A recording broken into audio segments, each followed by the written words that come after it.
Imagine working 7 days a week on a large-scale construction site. You, along with thousands of others, carry millions of stone blocks and put them on top of each other according to a complex system. You work without modern construction equipment. You have no air conditioning or constant access to water. It's so hot outside that you can fry eggs on the road. You've been building the pyramid for decades, and now, when it's finally done, you enjoy the result of the colossal work of thousands of people. You're looking at a giant cultural monument of global value that will freeze in time and amaze people for tens of thousands of years. A few thousand years have passed. People in the 21st century see the pyramids and are like, wow, I can't believe humans have built this. Yeah, the people who built the pyramids wouldn't have appreciated such a theory. But actually, there are reasons to believe that people built it using some fantastic technology. From the outside, it seems the Great Pyramids are just big triangles of stone. People just put some heavy blocks on top of each other, and that's it. In fact, the design seems too perfect to be true. The pyramid consists of more than 2 million blocks. They lay so close to each other and are so even that you couldn't squeeze even a thin sheet of paper between them. Scientists still can't figure out the exact technology for building the Egyptian pyramids. One of the biggest and most famous is the Great Pyramid of Giza. This huge construction, well known all over the world, has one big secret. There should be a capstone on top of the pyramid. It's a triangular-shaped stone block, a small pyramid on top of a huge one. It's also called a pyramidion. The builders of ancient Egypt made it out of granite and limestone and covered it with gold. No records or old drawings prove that there was a pyramidion at the top of the Great Pyramid of Giza. But there's another ancient Egyptian structure with such a triangle, the Red Pyramid. It was built before the Great One, and its capstone has survived to this day. Archaeologists have found and reconstructed it. But where could the capstone of the Great Pyramid be? It's a mystery that still has no answer. Some are sure that some thieves have stolen it from the top. Maybe they just climbed up and pushed the pyramidion down. It makes perfect sense. The capstone was probably the most valuable element of the pyramid. Many scientists and archaeologists still don't know its exact purpose. Some believe that this peak covered with gold glorified the pharaohs. The capstone reflected moonlight at night and illuminated the entire space around it. During the day, the capstone reflected sunlight with its shiny surface. You could have noticed it from afar. The top of the pyramid was a kind of guiding star for lost travelers. All other stone blocks of the pyramid consist of limestone. People polished them to make them look shiny. In the past, they were even glowing and reflected light. You could see glowing pyramids from space, although they looked like tiny lights. Over thousands of years, winds, sandstorms, and rains have changed the pyramid's appearance. If people had taken care of them all this time, they would have looked like something out of science fiction movies, or the pyramids from Las Vegas. But unfortunately, we will never see their original appearance. Some archaeologists and scientists believe that the capstone could absorb the sun's energy and distribute it evenly throughout the pyramid. No one knows precisely why the Egyptians needed this technology. There's a theory the pyramids are ancient energy systems. The pharaohs applied this energy to use some unique technologies that were more advanced than all the achievements of the 21st century. And the triangular shape of the pyramids was ideal for boosting this electromagnetic energy. In theory, solar radiation, or electromagnetic forces, accumulated at the top of the pyramid, filled the inner rooms, and then went down the walls to the base. Any surface distortion could prevent the flow from spreading, so they had to create a perfectly smooth surface. That's why they installed the blocks so that nobody could squeeze a needle or razor blade between them. Many people believe in this theory because they built the pyramids from limestone. This material can hold energy inside itself. In the inner part, they created granite deposits to cause air ionization, that is, to create an electric charge. They also dug channels under the pyramid for water to transmit electricity. And at the top, they put a gold capstone, the best conductor of electricity. So, this is how you get a great power generator. Different cultures used similar technologies to create electricity all over the world. But these are all theories. If it had been working, humanity would have used these technologies today. There are mentions of the metal industry, chemistry, engineering, physics, mathematics, and astronomy in some ancient records. Most scientists don't believe in all these things. We know the detailed stages of the technology's development in different cultures. In the 21st century, scientists, historians, and anthropologists can track the evolution of all modern devices.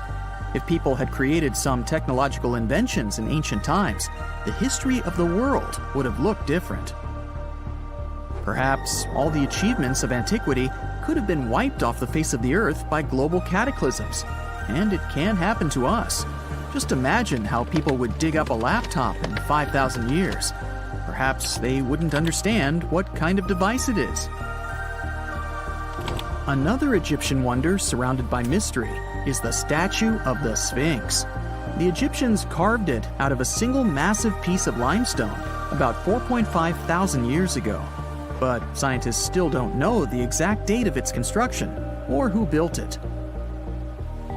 People painted the Sphinx in different colors, so it looked much brighter and more vivid in the distant past. It was shining just like the Great Pyramids. Anyway, time hasn't only changed its appearance, but its name too. Initially, the Egyptians called it Horemheb. The Greeks renamed it the Sphinx about a few hundred years after it had been built. The Sphinx emphasized the greatness of the rulers of Egypt. It also performed a symbolic function of a watchdog guarding the tomb of the pharaoh and the paths leading to it.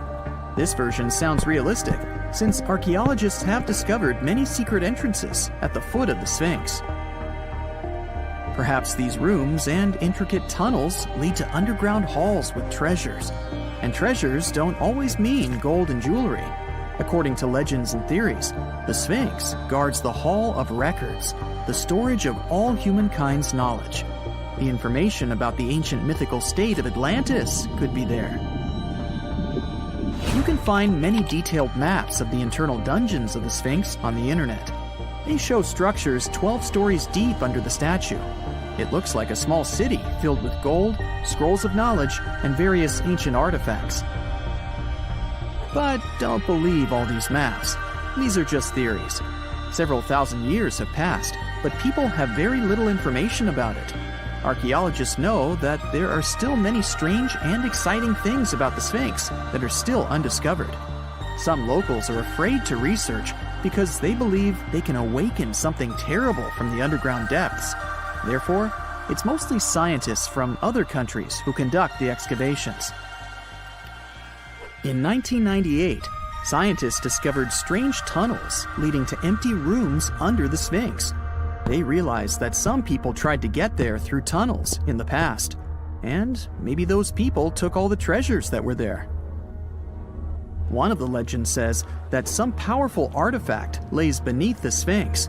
Its technology can change the whole world, but the locals are hiding it because it can damage the planet. Some believe that you can find evidence of unknown technologies painted on the granite walls in the pharaohs' tombs.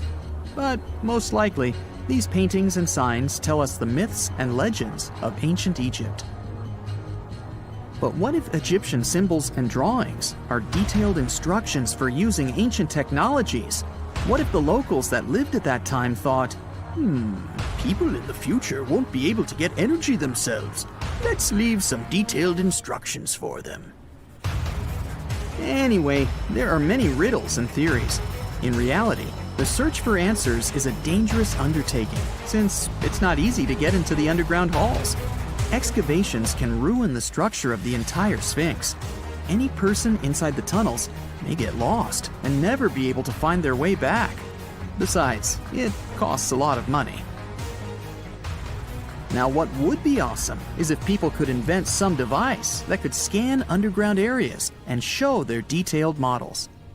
One of the most unexplored and mysterious places on Earth is located in plain sight. It's one of the most majestic monuments of humankind. The wonder of the ancient world hides a secret that scientists and archaeologists still can't solve. This is the Great Sphinx of Giza in Egypt. The huge sculpture of a lion with a human head was carved out of rock about 4,500 years ago. Scientists still don't know the exact date of its creation and are also unaware of who built it and what for. There are many assumptions and theories, but none of them has been confirmed. Most people have seen this majestic sculpture either in photographs or in reality, but almost no one knows what's hidden underneath it. The statue of the Sphinx was carved from a single piece of limestone. It was painted. The remains of color pigment on the surface prove this. In the distant past, the Sphinx looked much brighter and more colorful than what we see now. But even after thousands of years, its greatness hasn't diminished. And by the way, Sphinx is not the real name. It was invented by the Greeks about 100 years or more after its creation. Initially, the Egyptians called the statue Hor-em-Akhet. There are many legends and theories saying the Sphinx is there for a reason. It's like a watchdog that guards the tomb of the pharaoh and the secrets of ancient Egypt. These legends become more plausible when archaeologists discovered hidden entrances at the feet of the Sphinx. They believe that these secret passages are the beginning of the tunnels leading to the halls with treasures. You can find a lot of stories on the internet that claim the Sphinx hides the Hall of Records, a repository filled with ancient and secret knowledge. One of the main artifacts of this repository is supposed to be the records of the ancient mythical state of Atlantis. According to legends, the entire library from this city was moved under the Sphinx. The entrance to this library must be located next to the Sphinx's right paw. Many archaeologists tried to find this entrance, but came away empty-handed. Also, there are many images with detailed diagrams of the underground city that consists of a network of tunnels and chambers under the Sphinx. Someone says there are structures as tall as 12-story buildings hiding underground, but there's no evidence of this. Archaeologists, even after millennia, continue to explore the mysterious sculpture. At the same time, many Egyptians don't want to learn more about the Sphinx. They're terrified of awakening something supernatural. In 1998, scientists discovered tunnels leading to empty caves under the Sphinx. They found evidence of earlier excavations there. It's quite possible that someone managed to find the treasures and take them away. Some people believe Egyptians found some kind of artifact under the Sphinx that has the power of unknown advanced technologies. The artifact is so powerful that it can change the course of history. Of course, most theories are just fairy tales of conspiracy fans, but it's a confirmed fact that the Sphinx hides a system of caves and rooms. There are so many rumors surrounding the Sphinx that it's impossible to understand what's true and what's false. In any case, it's difficult and dangerous to study the sculpture because active excavations can destroy it. And then the entrance to the underground rooms can get blocked by rocks and lost forever. Also, further exploration requires a lot of money, and financing is not always easy to find. But the main reason? It's too risky. There's no guarantee that people will be able to get out of the underground labyrinths. For these reasons, scientists and archaeologists have been exploring this majestic structure for so long. Another famous architectural monument with a secret is Mount Rushmore in South Dakota. Everyone admires the images of the US presidents' faces carved into the rock, but few people know that there's a secret room hidden behind the head of Abraham Lincoln.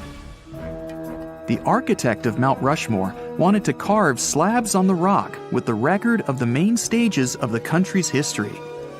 But his plan was too complicated to carry out. Then he was offered to implement it on a much smaller scale, to build a secret room inside the mountain. The idea was to save this knowledge so that future generations will always remember the history of their country. Unfortunately, the architect didn't have time to finish his work. The construction stopped for several decades. But in the late 90s, the project was resumed. Porcelain enamel panels depicting the history of the US were placed in the room. It's possible that these plates will be stored there forever. But people can't see them, at least for now. The room is inaccessible to tourists as it's too difficult to get inside. Another secret room is located in the Empire State Building. More precisely, it's not even a room, but a place where you can take cool photos. Almost all tourists gather on the observation deck of the 86th floor to enjoy a stunning view of Manhattan. But there's another deck with panoramic windows on the 102nd floor. There are way fewer people there because almost no one knows about that place. Fortunately, access to this deck is open to everyone. You probably won't have to wait in line for a long time to take a photo. You'll feel special because you're in such a secret place where there are almost no people. But the coolest place is even higher, on the 103rd floor. This is a spacious observation deck where celebrities get their photographs taken. It's not a public place, but if you know the right people, you can get there. There are almost no security measures on the site.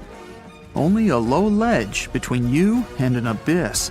That's why crowds of people are forbidden from coming here. It's not so easy to get there, and you're unlikely to succeed without a guide. First, you need to choose the right elevator that will take you there. Then you'll go through several engineering rooms filled with pipes, electrical panels, and other technical stuff. The final part of your way is a set of stairs inside a tiny corridor. And here you are, at the top of New York. Now we're in Paris. See the Eiffel Tower? Inside it, there are restaurants and observation decks.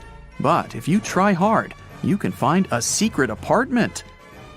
Now it's a museum, but it was built so that people could live in it. The architect of the tower, Gustav Eiffel, created this apartment in 1889 for himself. It's almost at the very top of the Eiffel Tower.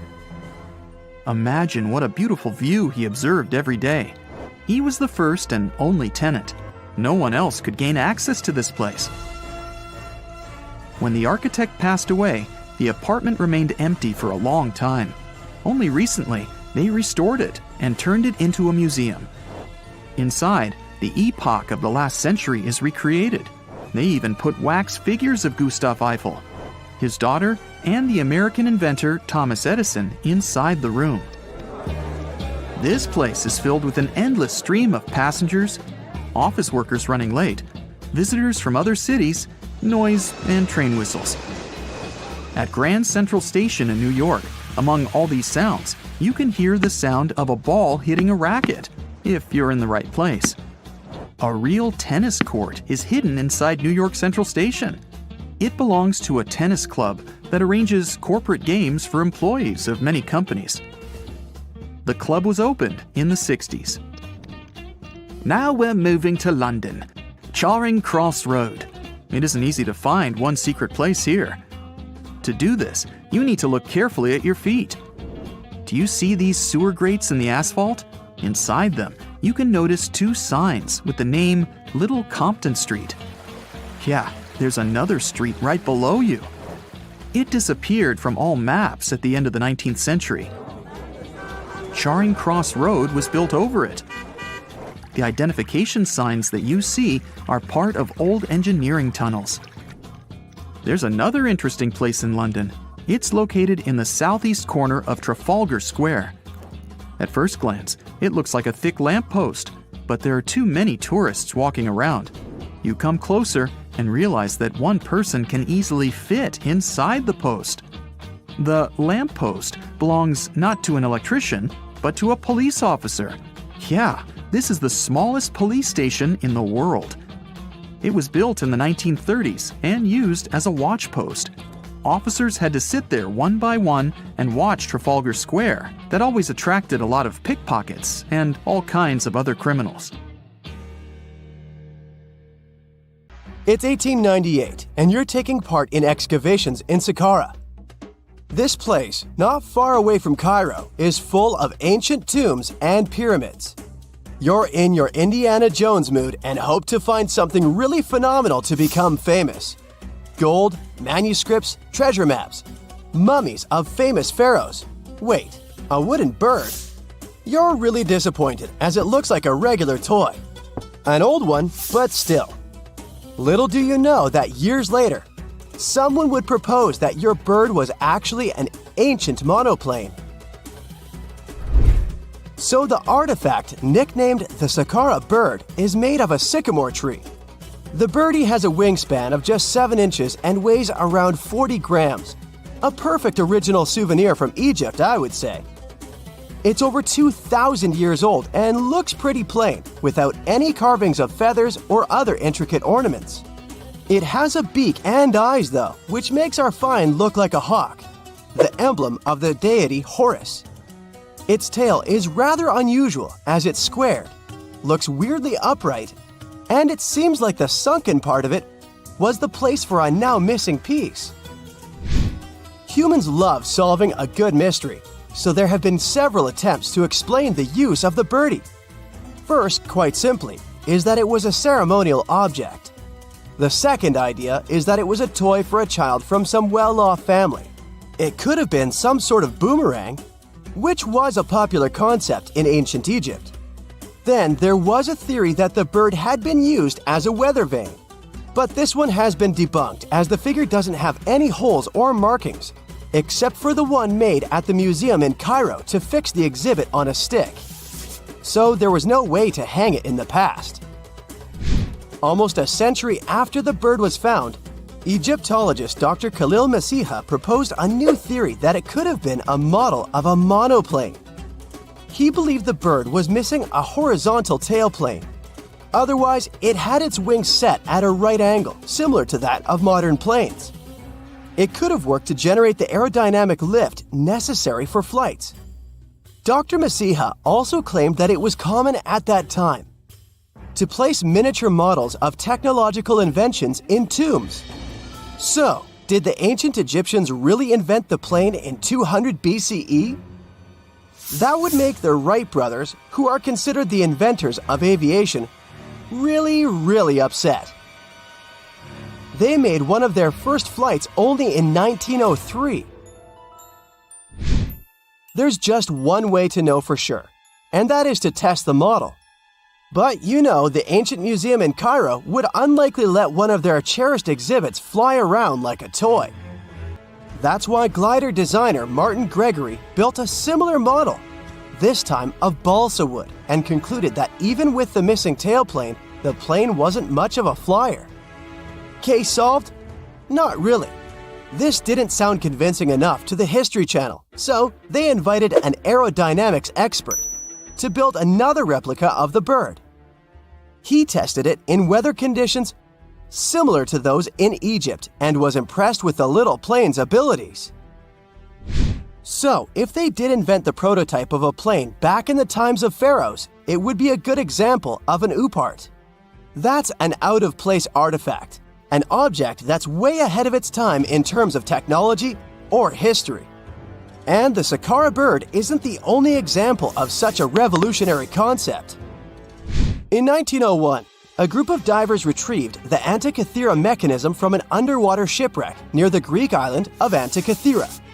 It's been dubbed the world's first analog computer, and it's currently dated around 100 BCE. The bronze mechanism could tell the position of the sun, moon, planets, and stars, as well as the lunar phase, the dates of upcoming solar eclipses, and even the speed at which the moon moves through the sky. No one's sure who used it and how or where it was made, but it's obvious that it's extremely precise and way too advanced for its time. The first flushing toilets in the world were invented in the middle of the 20th century. Just kidding. The ancient Minoans on the Mediterranean island of Crete and the Indus Valley civilization both came up with this brilliant invention at the same time, around 4,000 years ago. The plumbing and sanitation were so well done that no one managed to design anything better until 2,000 years later. One ancient Minoan lavatory was discovered at the Palace of Knossos.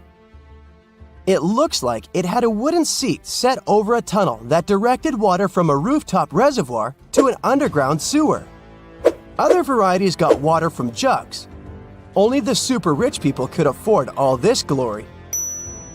So if you wanted to shop for real estate back then, the flushing toilet would be a telltale sign you were in the rich neighborhood. Automated doors became a cool, seemingly new invention back in 1931. But the technology behind them is actually much older. Think the 1st century CE old. Mathematician and engineer Heron of Alexandria came up with a hydraulic system to open and close temple doors. To bring it into action, you need to light a fire to produce heat. There was a brass pot under the fire, half filled with water. The inventor connected the brass pot to containers that acted as weights. When the fire was burning, the water moved into the containers. They went down and pulled the ropes. It was nothing like a supermarket door that opens in front of you before you even have time to think. Heron's door took hours to open, and there was no way to stop the process. That's why they only opened the doors once a day before people entered the temple, to add some mysticism at the temple during ceremonies. Spooky.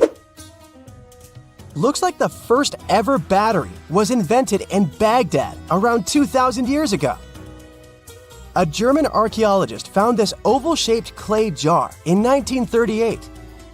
Scientists are still not sure what purpose it served and who exactly invented it. There is a theory that it was used for electroplating objects with precious metals. When they filled it with a weak acid like vinegar, the battery produced around 1 volt of electricity. Another theory says it was a vessel for sacred scrolls. Would you like to buy contact lenses designed by Leonardo da Vinci himself? In 1508, he invented a glass lens with a funnel on one side. You were supposed to wear it with water inside to improve your vision. Sounds a bit uncomfortable, doesn't it? So, around a century later, French scientist René Descartes decided to improve the idea and make the cornea contact the future lenses. Contacts because they contact your eyes, get it? The glass tube with liquid did help improve vision, but blinking was sadly impossible. 2.5 centuries later, new technologies in the glass industry let scientists design contacts that would fit in the eye and even let the wearer blink. Thanks, guys! Still, those lenses were made of heavy blown glass and didn't let the eye breathe. About 50 years later, contacts became plastic, lightweight, unbreakable, and scratch-resistant, but still covering the entire eye. And then, in 1948, an English optical technician accidentally sanded down a plastic lens and figured out they'd still be in place even if they covered only the cornea. Imagine you're living in 19th century London and need to send a message to New York. It would have taken about 10 days to get there by ship. So when delivery time went from days to hours in 1858, it was a true sensation. The first message was sent by Queen Victoria herself. It was all made possible thanks to the transatlantic telegraph cable, running under the ocean. Sadly, the new cool invention only lasted a few weeks. It took years to bring it back to life. You find yourself in Africa, land of unique wildlife, home to a great variety of cultures and languages, and, first and foremost, host to the world's largest hot desert, the Sahara. It's daytime, and you are thirsty for some water and shade. You've been walking for days, trying to find one of those precious-looking oases. You feel you're near, but the horizon just keeps stretching and stretching. Your mind is tired, and your body is feeling all the heat. It's like you've eaten a full plate of hot pepper and then some more, judging by how much you're sweating. And when I say hot, think 100 degrees Fahrenheit hot on average. No wonder this is happening. After all, you find yourself in the world's biggest hot desert. Now, I say hot desert since the biggest deserted landscapes are actually the cold ones, located in Antarctica and the Arctic. I see Antarctica's frozen desert is more or less the size of 1 million LAXs. Yep, the Los Angeles International Airport. The Arctic desert is just a bit smaller than that. Now, in case you don't know, the Sahara Desert is located in northern Africa, stretching from the Atlantic Ocean all the way over to the Red Sea. It occupies an area large enough to place approximately 100,000 Disney World theme parks side by side. According to scientists, its boundaries are expanding. Deserts usually form in the subtropics because of what's called Hadley circulation. The air rises at the equator and descends into the subtropics. This circulation of air has a drying effect, which helps the formation of desert landscapes. Since the 1920s, the Sahara is considered to have expanded by over 10%. How is this happening? Well, let's start from the beginning. You probably know the Sahara Desert as one of the most inhospitable places on Earth today. Just FYI, for a place to be considered a desert, it has to receive less than 4 inches of rain per year. Due to the very small precipitation index, deserts are usually dry and arid places.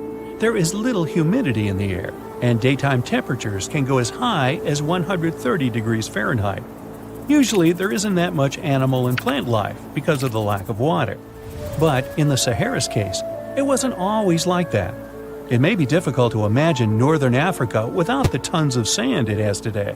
But about 20,000 years ago, the Sahara was actually one big oasis. Recent discoveries show clear evidence of what the scientists now call the Green Sahara. In the mid-1800s, a German explorer crossing the Sahara encountered some paintings and engravings that nomad artists had left behind. What he saw in those paintings looked nothing like his actual surroundings. Instead of an arid landscape with only camels and desert vegetation, the rock paintings depicted jungle animals like giraffes and hippos. There were even images of livestock and grazing animals such as cattle and sheep, something that seems impossible for modern-day Sahara. Artists usually draw what they see around them, so this finding really intrigued the German explorer. The drawings were so detailed that the artists must have had close contact with those animals. You can find this rock art spread out in the northern part of the African continent, from western Sahara to Saudi Arabia. Geologists soon took a keen interest in this and found the first clues to what this could mean. They have been able to confirm that, in fact, northern Africa was once much wetter. They found evidence from nearby deep-sea sediment off the coast of Mauritania. Sampled cores of underwater sand and mud, known as Saharan dust flux, show geologists that, indeed, a green Sahara was possible. The more dust is blowing off of the desert and into the bottom of the ocean, the drier the climate in the region. The sediment cores show that there was much less dust, only half as much, coming off northern Africa during the humid period. This period has to do with Earth's natural cycles. Normally, the Earth rotates at a tilt of 23.5 degrees, but this angle is not consistent and changes over time. Earth's tilt is responsible for the amount of sunlight each hemisphere receives. It affects several ecosystem functions on the planet. During the time of the Green Sahara, the Earth received between 4 and 8% more sunlight than it does today. So, when the Earth tilted about 20,000 years ago, the northern hemisphere received more direct sunlight, which affected humidity levels in the region. As the northern hemisphere got warmer, this affected monsoon activity, more specifically, the West African monsoon. Monsoons are wind systems that affect a region's rainfall index and humidity levels.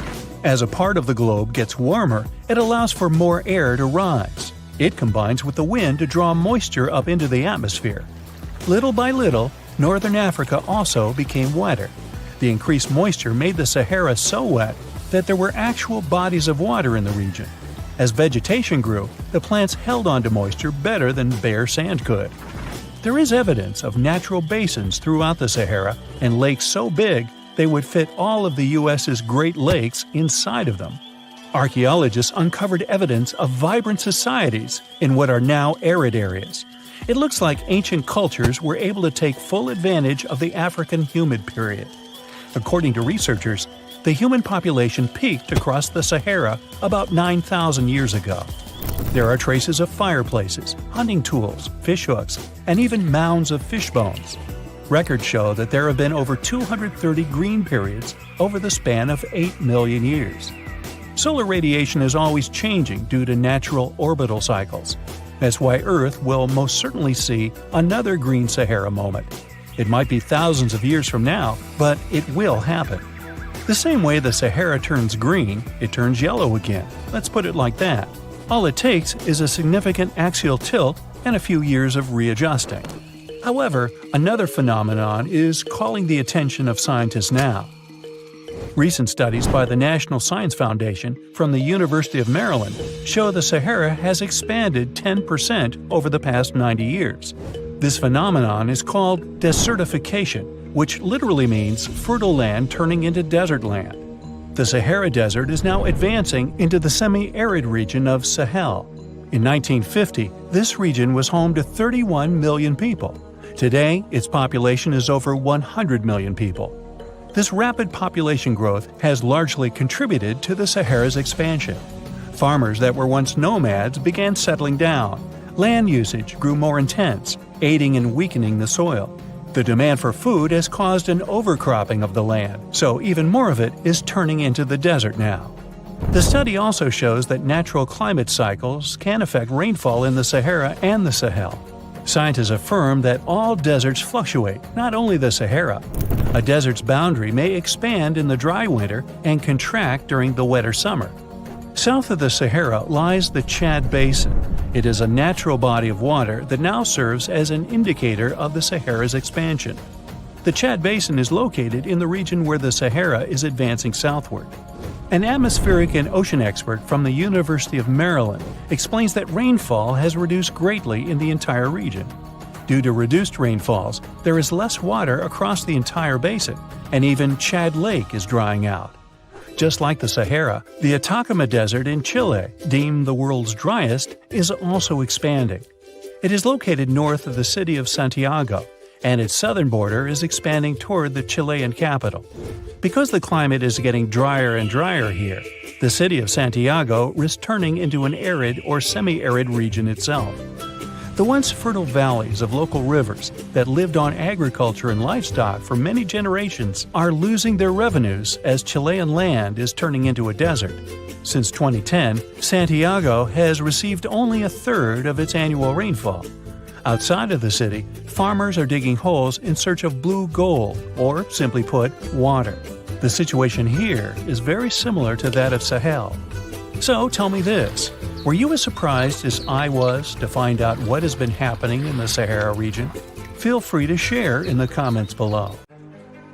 2 centuries ago, a 31-year-old Frenchman stormed into his brother's office in Paris. He had only one thing to share. "I've got it!" The man was so excited that he immediately collapsed. He spent the next 5 days in bed recovering his health. Who was this mysterious person, and why was he so thrilled? Jean-François Champollion made one of the greatest scientific breakthroughs in human history. He had cracked the code of Egyptian hieroglyphs.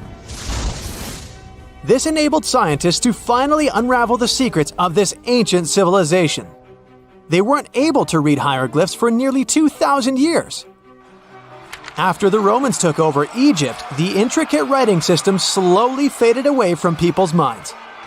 The last of the hieroglyphic texts date back to the 4th century. For thousands of years, Egyptians used images to show their lives. But the knowledge of how to read these pictures was lost to modern science. The story of hieroglyphs began in 3250 before current era. That's when ancient Egyptians developed writing. Their motivation was to better organize the distribution and storage of goods. One of the earliest examples is a ceramic jar that had an inscription in black ink. There were 2 major writing systems. The first were the hieroglyphs, which literally means sacred carving. Egyptians carved hieroglyphs in stone on temples, tombs, and similar monuments for 3,000 years. They present a system of pictorial texts. A pictograph is a picture or a drawing that stands for an idea of a word. It's a precursor to the true writing as we have it today. For example, when Egyptians wanted to write ibis, they would draw a small image of the bird. Hieroglyphs can be found on walls. They were a formal way of writing. The other writing system was hieratic. Egyptians mostly used it when writing on papyrus. That's an early, thicker form of the paper we have today. It soon evolved into demotic. This improved version became the most common writing systems in ancient Egypt. Then, in the early 4th century BCE, Alexander the Great took control of Egypt. This was the time when the Greek Ptolemaic dynasty ruled the country. You've probably heard of the last ruler of this dynasty, Cleopatra. During her time, Egyptian Demotic and Greek were used side by side. The two started mixing, and by the year 100, a new language emerged, Coptic. It slowly replaced the ancient writing system. Only Egyptian priests used hieroglyphs for the next couple of centuries, and then their meaning was lost to history. But not forever. Arabs were the first who tried to solve the mystery of the hieroglyphs. Medieval travelers came across these strange symbols and wanted to understand their meaning. They consulted speakers of Coptic and translated text from Greek and Latin into Arabic to break the code of the hieroglyphs. During the Renaissance, Europeans also became fascinated with the legacy of ancient Egypt. Scholars from the Old Continent believed that hieroglyphs were a group of symbols as opposed to a written language.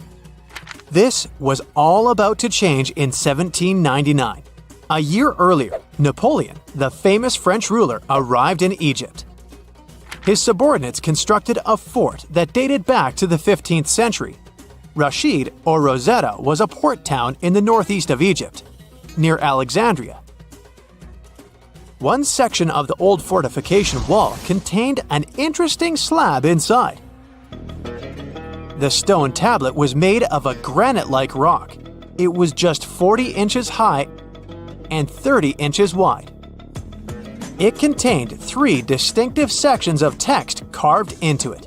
The letters were in 3 scripts and 2 languages: hieroglyphs, Demotic, and Greek. It was a fragment of a larger ancient stela. These are upright stone slabs that are used to dedicate to a person or an event, but the one from Rosetta was damaged. 2/3 of the hieroglyphic text on the top was missing. The bottom Greek text lacked a cornerstone. The only fully preserved section was the writing in Demotic in the middle of the slab. It eventually ended up in the British Museum. The scientific community was intrigued, and the race was on to decipher it. Prints and casts of the slab went out all over Europe. Scholars already knew ancient Greek, so in theory, this shouldn't have been so hard. The first people who saw the Rosetta Stone thought the process would take 2 weeks. In the end, it took 2 decades. The main issue was the fact that hieroglyphs and spoken ancient Egyptian didn't have a connection anymore. Scientists didn't know what sounds the letters on the slab corresponded to. Imagine if English disappeared 1,000 years in the future. Then someone finds a tablet with the word dog. At first, they wouldn't know how to read the word or the individual letters.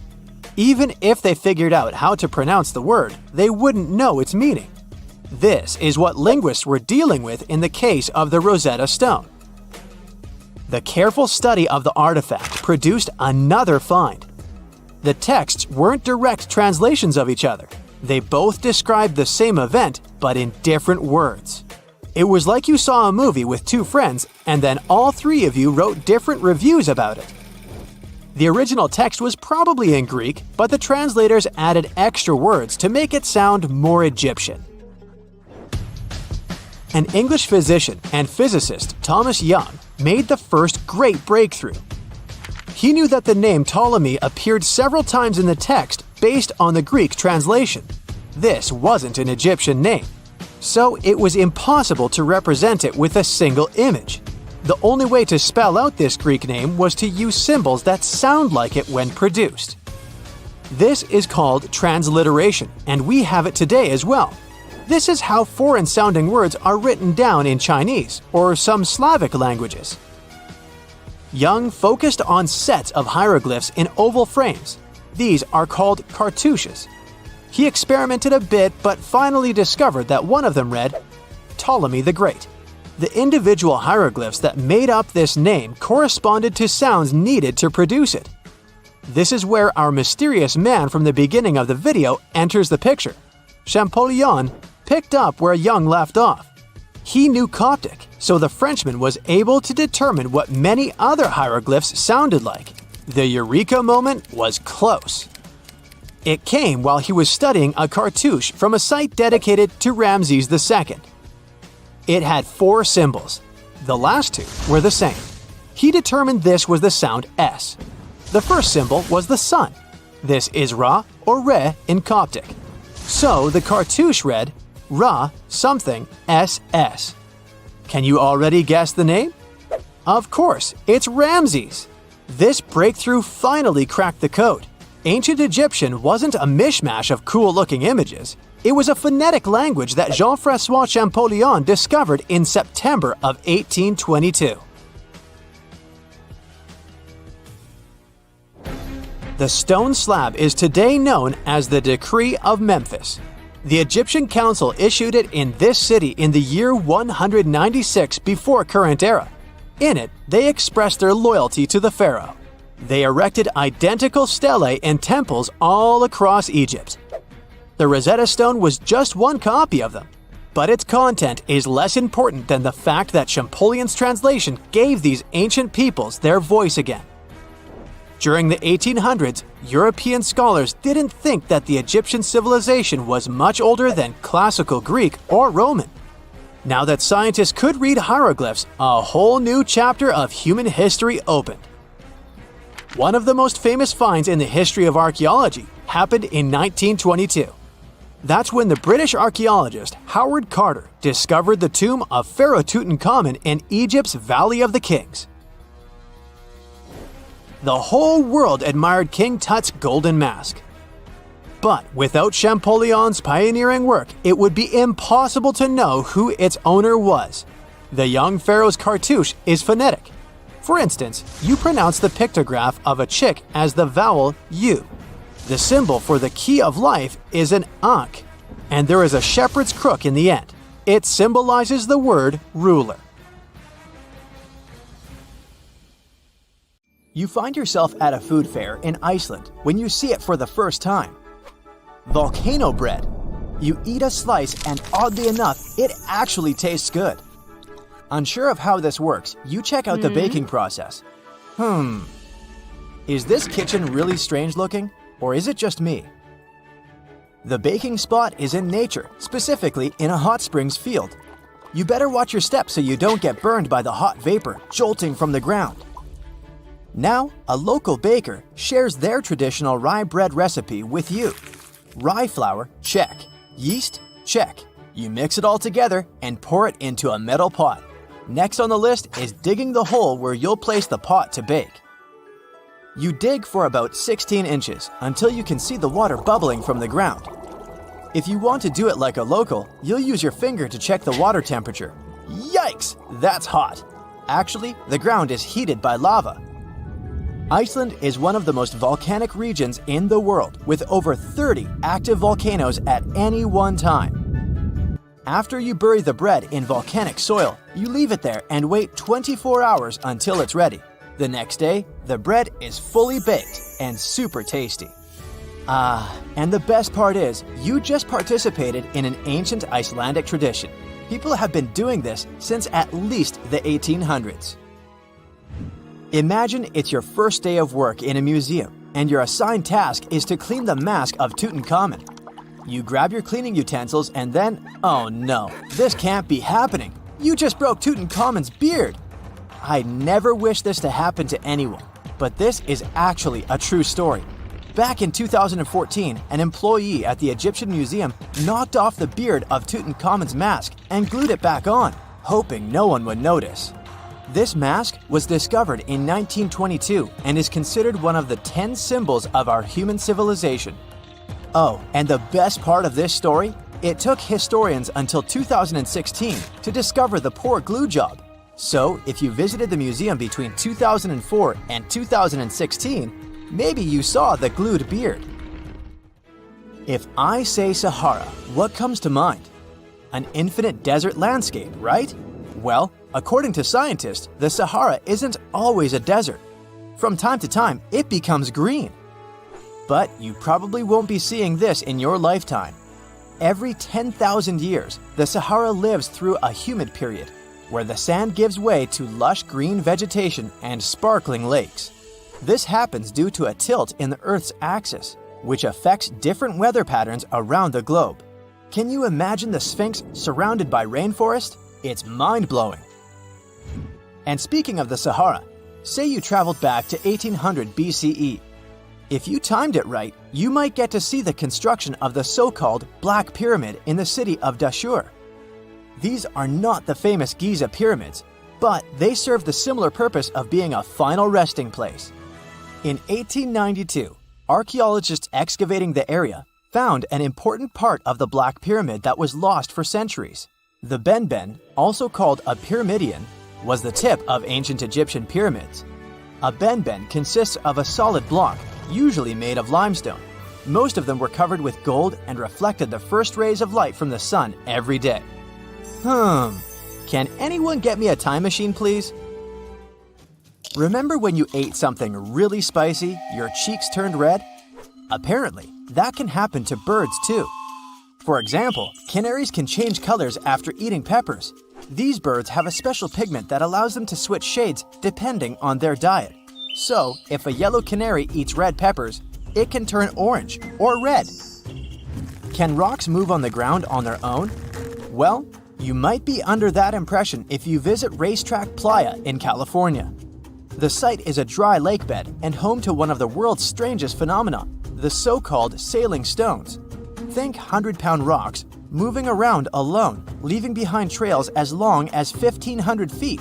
They were discovered in the 1900s, and until recently, no one was lucky enough to be on the site while they were moving. It was only in 2014, after much observation and research, that scientists solved this mystery. The sailing stones appeared because of the perfect balance between wind, ice, and water. When it rains, the water that falls on the ground freezes and forms a coat of ice above the ground. If it's windy, the rocks are easily pushed around, sailing along the lake bed. But hey, if you ever visit Racetrack Playa, don't disturb the rocks. On the western coast of France, you'll find the vacation hotspot known as the island of Ré. It attracts tourists looking for scenic landscapes and beautiful beaches, but that's not all it's famous for. There, an extraordinary phenomenon occurs when two different wave patterns collide with each other, something called a cross sea. It's almost as if the sea were a checkerboard divided into hundreds of squares. And no, it's not an optical illusion.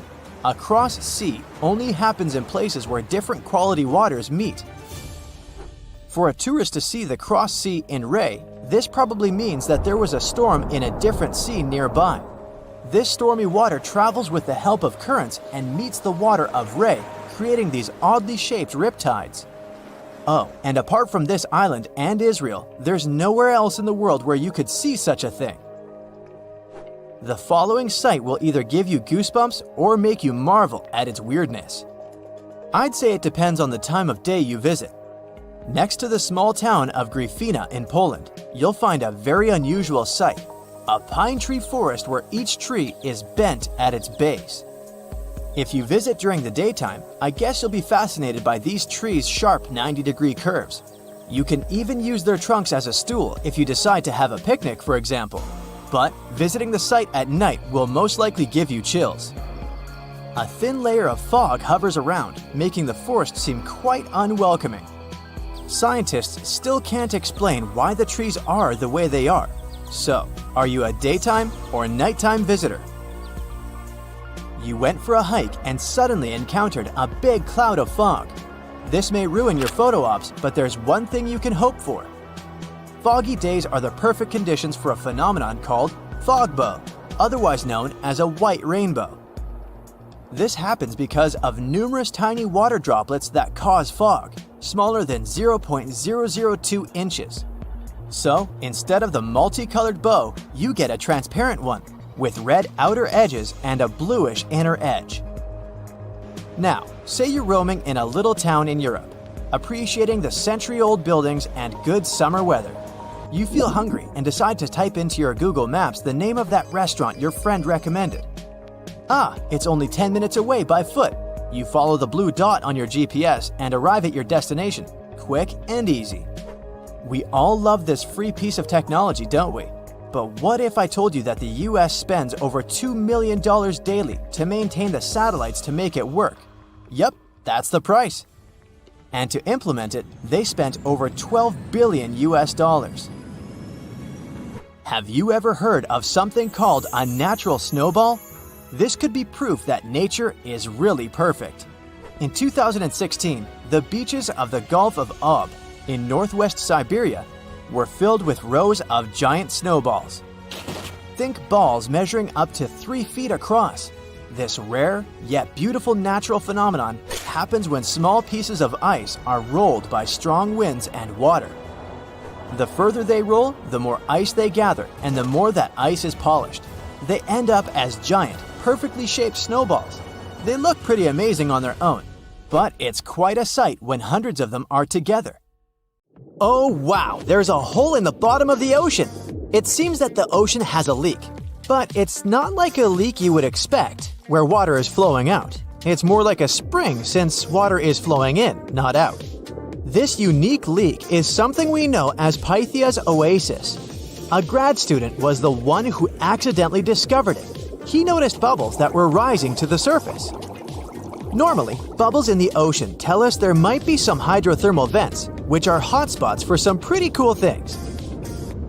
These vents are actually like hot springs on the seafloor, but instead of bubbling with warm water, they release a fluid that has been superheated in the crust of our planet.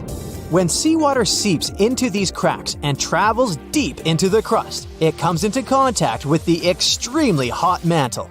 This heats seawater to very high temperatures, and as it moves back up towards the surface, it carries dissolved gases and minerals.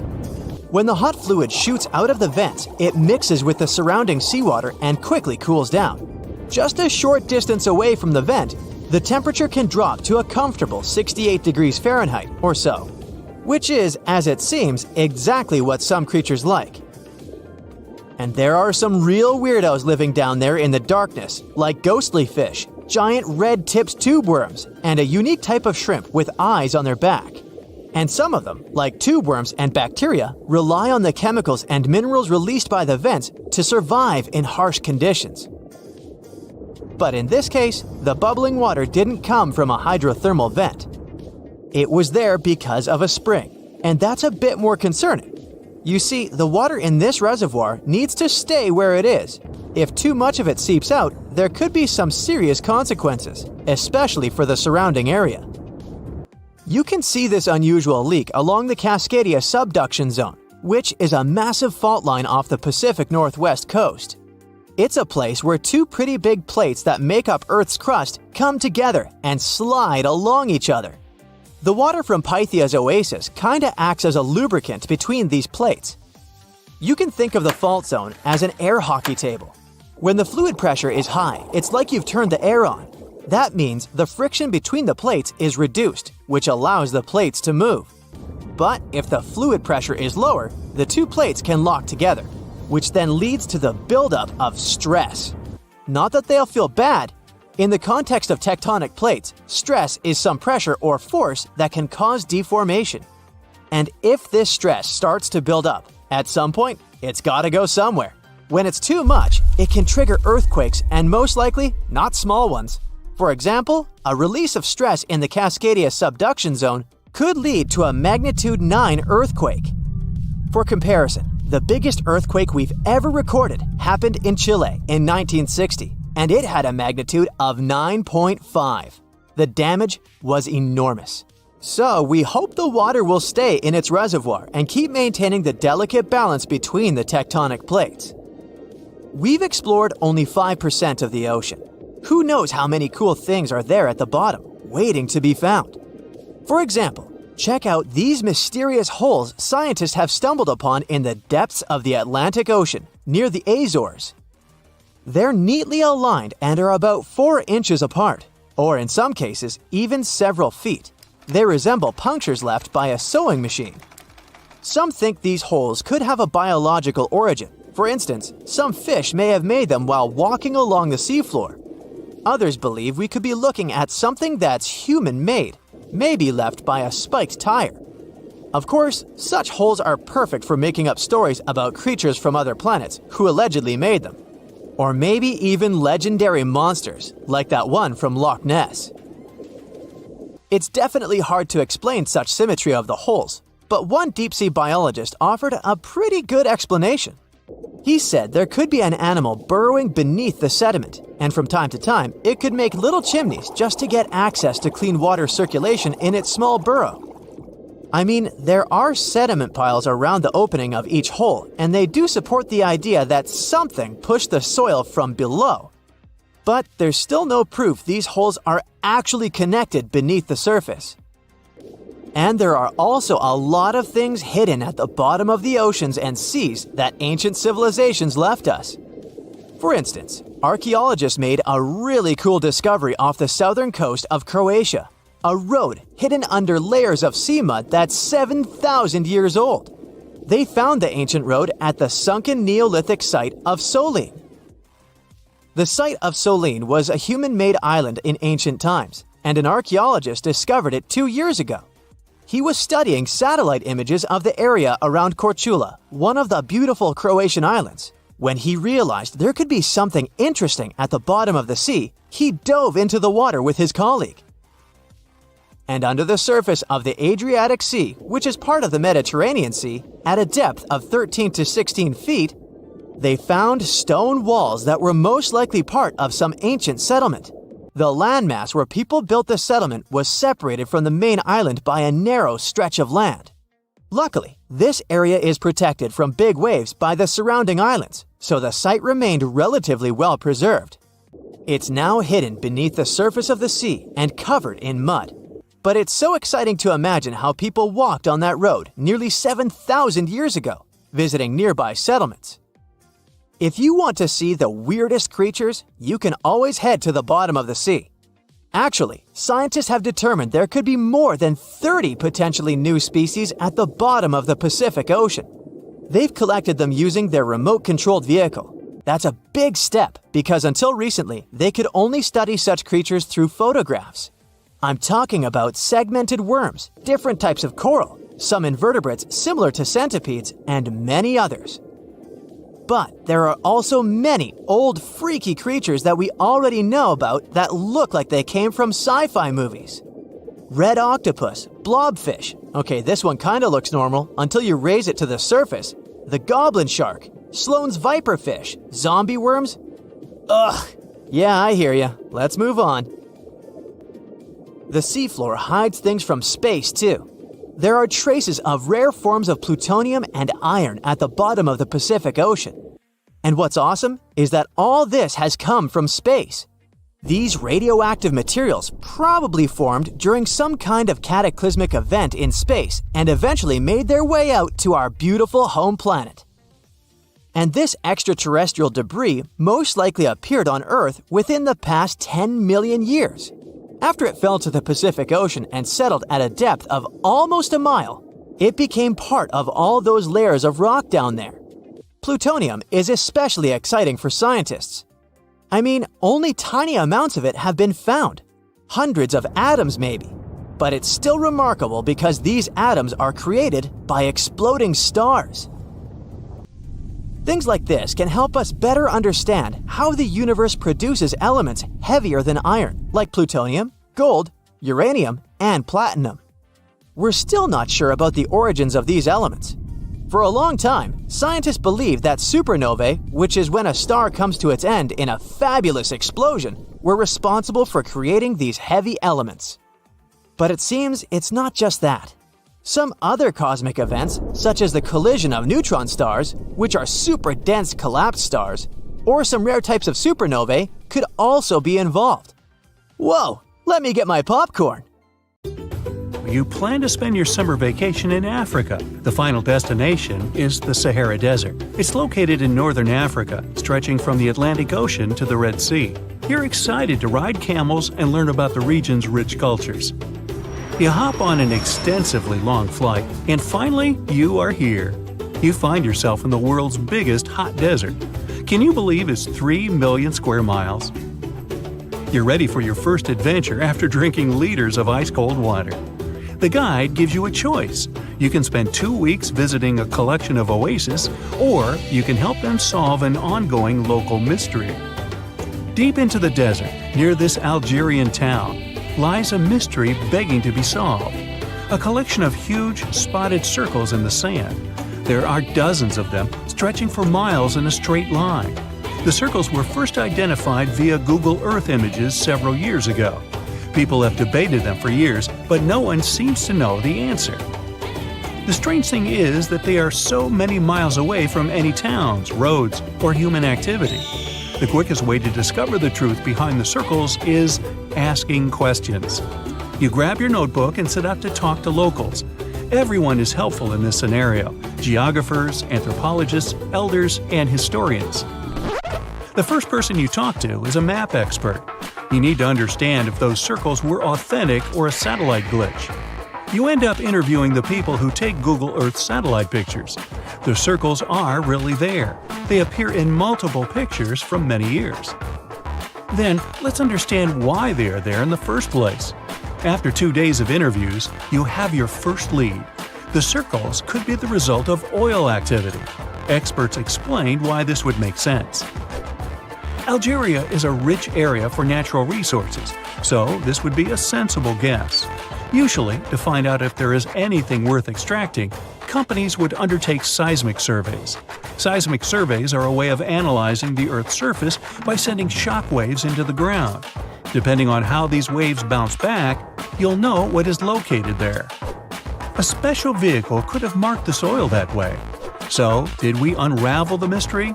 Not quite so. As you know, the Sahara Desert is one of the driest areas on the planet. The average high temperatures in summer are over 104 degrees Fahrenheit. To survive there, people need to find ways of accessing water. So, these circles could be a kind of ruin or leftovers from ancient water wells. Again, I'd say this is a sensible guess. Ready for some fact-checking? Some anthropologists agree that these circles could be ancient pharaohs. Saqqara is the name of a 2,500-year-old style of irrigation system, usually found in northern Africa. It is also known as a qanat in other places in northern Africa. Locals would dig a deep well at an elevated point, deep enough to tap into underground water. They would then dig parallel shafts at regular distances. Then they would dig an underground channel that connected the city to the well. Solely with the help of gravity, water would run from the well to the city. This traditional technology provided water for crops, livestock, and humans. Now, let's say these wells made human-made oases possible. Even the closest municipality name was an indication that this could be true. The name Fagharet es Oya is actually named after Faghares, these ancient wells. Now, this lead was proving to be very accurate. You decide to travel over there to see for yourself. You take a local bus, sit back, and enjoy the ride.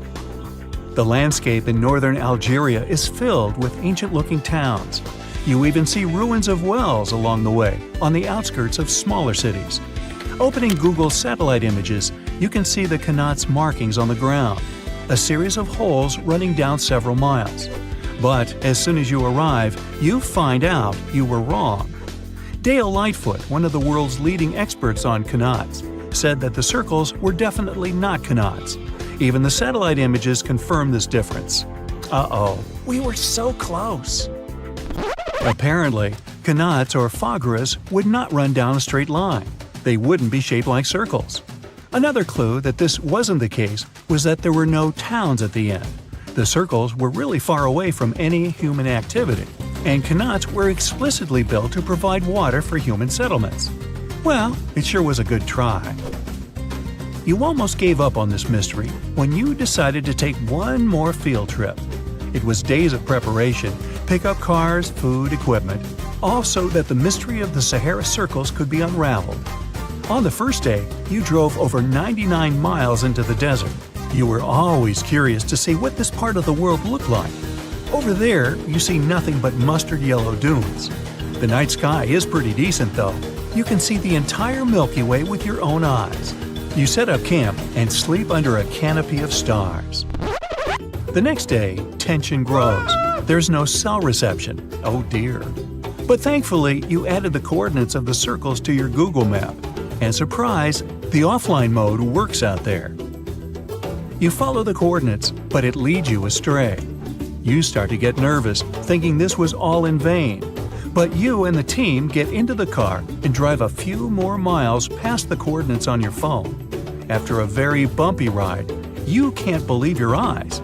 There it is, an enormous crater dug on the sand, surrounded by 12 smaller holes.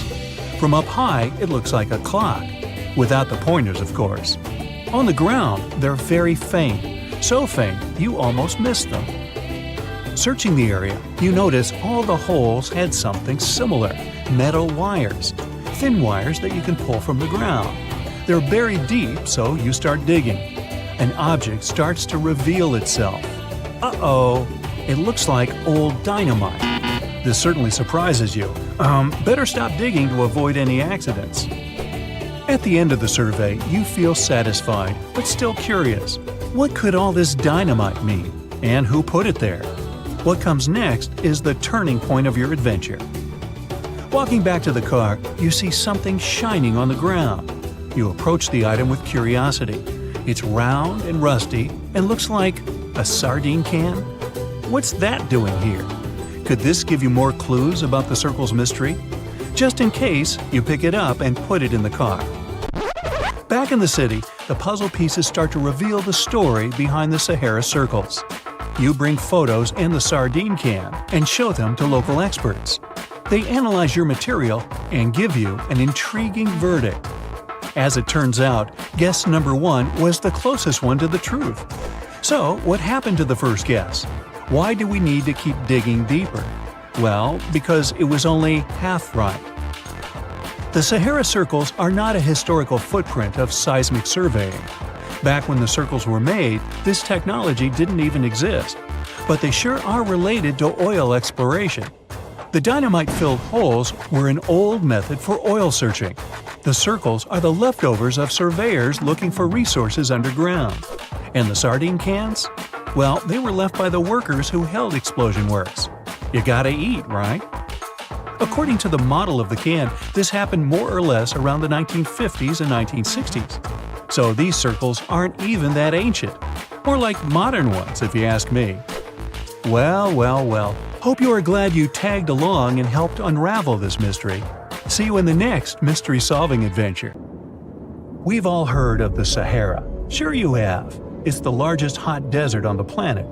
A sea of sand covering an area larger than the contiguous United States. But have you ever wondered what lies beneath the sand dunes? To answer this question, we must travel deep into the past of our blue planet. Up until some 6,000 years ago, the Sahara was grassland. Humans were around at this time, not me, spreading agriculture around the planet. In the north of Africa, the color green dominated. Plenty of rainfall meant that there were lakes, rivers, pastures, and even forests. A completely different image of the Sahara from the barren landscape of today. But then, the climate started to shift. The region became parched, and the vegetation started disappearing. The wind did the rest. It took away the fine sediment after there were no plant roots to hold the ground together. Give it a couple thousands of years, and you get a familiar image of the Sahara. Sand and rocks stretching as far as the eye can see. But when it comes to volume, only a quarter of the Sahara is actually sand. The yellow sands of the Sahara are just one part of the story. The desert has many other features, such as gravel plains, salt flats, and plateaus. Makes you think if we understand the word desert correctly. For people who study such terrains, geologists, There is only one condition for defining a desert: precipitation. If an area gets little or no rain, then it's considered a desert. The Sahara certainly fits the bill. Its average annual rainfall is just 3 inches. Compare that to the nearly 45 inches a year in New York.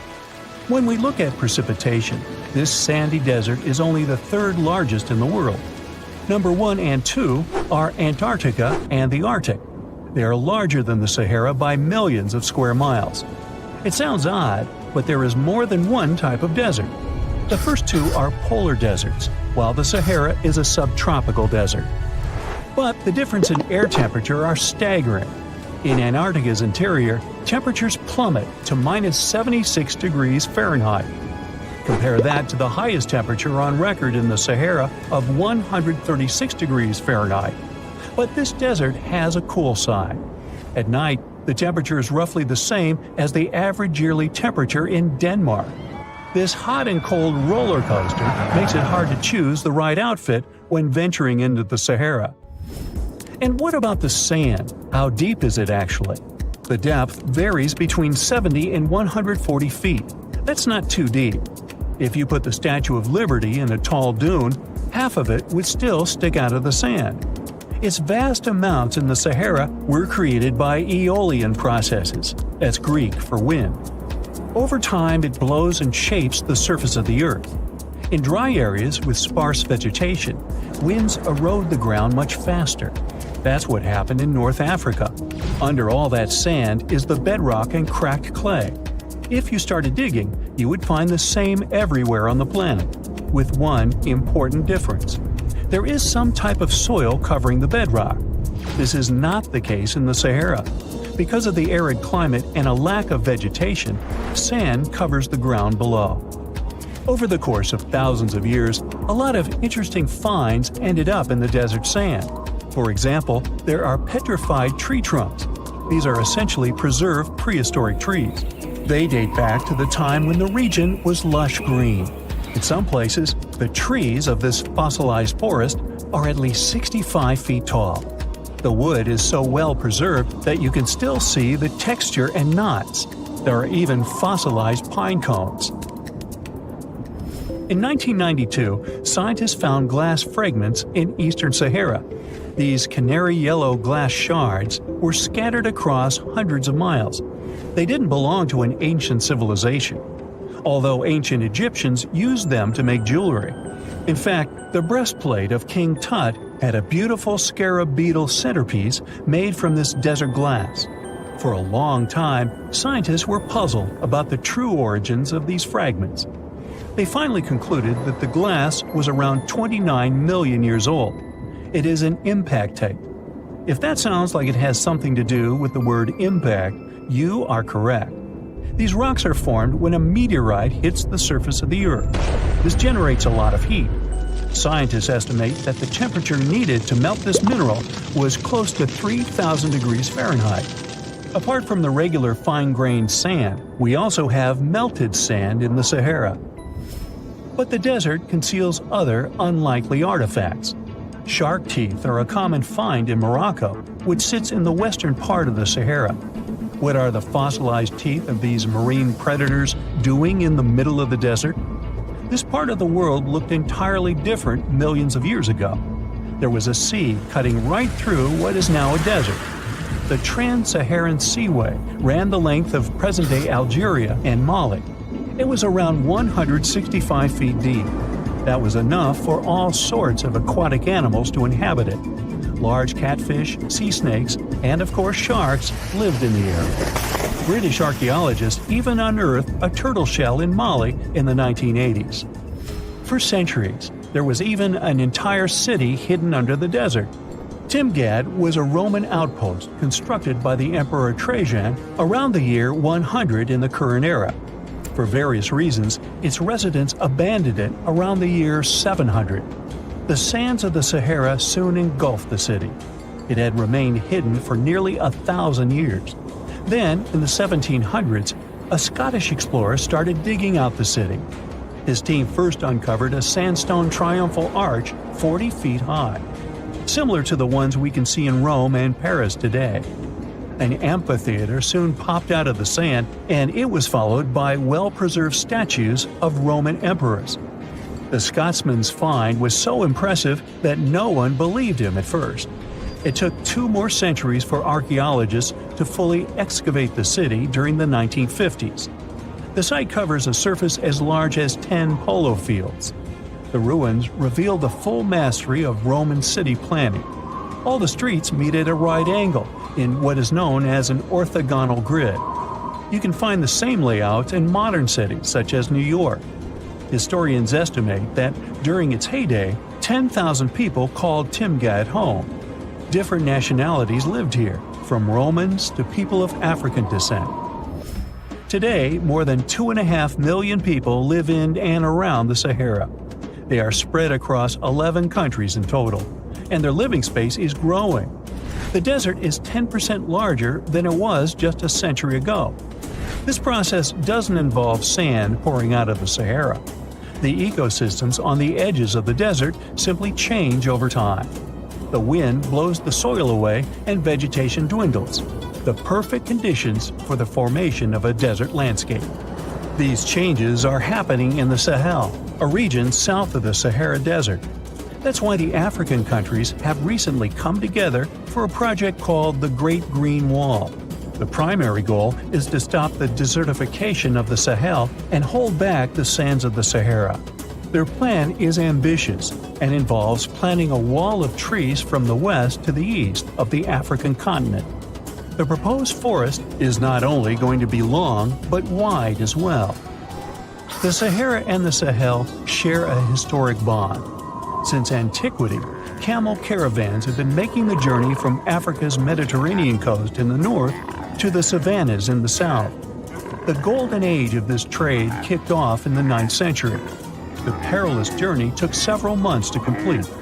The route was 2.5 times longer than the length of the Grand Canyon. Explorers still find evidence of these ancient caravans hidden away under the sands of the Sahara. The year is 1923. 2 teenagers sneak out of their homes in the middle of the night in Florida City. Rumor had it that an old man was building a rock castle by himself. But every time someone tried to see what the old man was doing, he would stop working. The curious teens managed to sneak into Ed's backyard and saw something they could later describe as magic. They recalled seeing rocks moving around like helium balloons. The old man was moving up to 30 tons of stone by himself to build his castle. Even if he didn't allow anyone to see him working, he would proudly talk about it around the town. But whenever people asked how he was building a stone castle all on his own, he simply answered, "I cracked the secret of the pyramids." This story begins in Latvia, Edward Leedskalnin's home country. Edward was born in a small village on January 12, 1887. He was born in a family of stonemasons, which is probably where he learned ancient techniques of building. However, he grew up as a sickly boy, which meant he could never carry much weight or undergo heavy physical activity. At the age of 26, an unfortunate turn of events determined Ed's fate. The love of his life broke off their engagement, and heartbroken Ed decided to move to the United States. He lived in a couple of American states before finally moving to Florida, where his life's adventure started. Ed spent years searching for the right spot of land to build his dream house. He always rejected good farmland. When people wondered why, he only smiled. Finally, when he bought land of his own, it was deemed terrible by his close friends. The soil was bedrock. He could neither plow nor farm it, but it seemed perfect for what he was seeking to build. Ed's close friends would often describe him as eccentric. When asked why he wanted to build a house, he would only say, "It's for my sweet 16. Someday she's coming back." Then, he changed the topic of the conversation. It took Ed about 30 years to finish Coral Castle, and he did it all by himself. He would only work under the cloak of night and never let anyone see what he was doing. The completed Coral Castle embodies a number of unsolved mysteries. If you were to visit the site back then, you'd have to go through a 9-ton, 8-foot-tall revolving gate door that even a kid could push with just one finger. Ed was so proud of this door that he originally named the site Rock Gate Park. It was renamed Coral Castle only much later, after Ed's passing. Once inside, visitors would access the incredible wonders of Ed's constructions: towers, mystic symbols, furniture, and swing sets, all made entirely of monolithic blocks of stone. The stones are set on top of each other, using only their weight to keep them together. And believe it or not, the entire park gathers around 1,100 tons of stone. Today, if you visit Ed's living quarters, you'll even see the simple instruments he used to construct all of this: chisels, hammers, ropes, and pulleys. The type of work he did is difficult even with modern-day equipment, let alone without it. Coral Castle's main mystery lies in how Ed managed to do it. The only photograph of Ed Leedskalnin at work shows a simple leverage structure of a chain hoist attached to a wooden tripod. The tripod was made of old telephone poles with a small wooden box on top. What was in the box is, of course, a mystery. Unfortunately, he took his secrets with him, not sharing the truth of his work with anyone else. Yet, not all is lost, as there are many theories and speculation surrounding what could have happened there.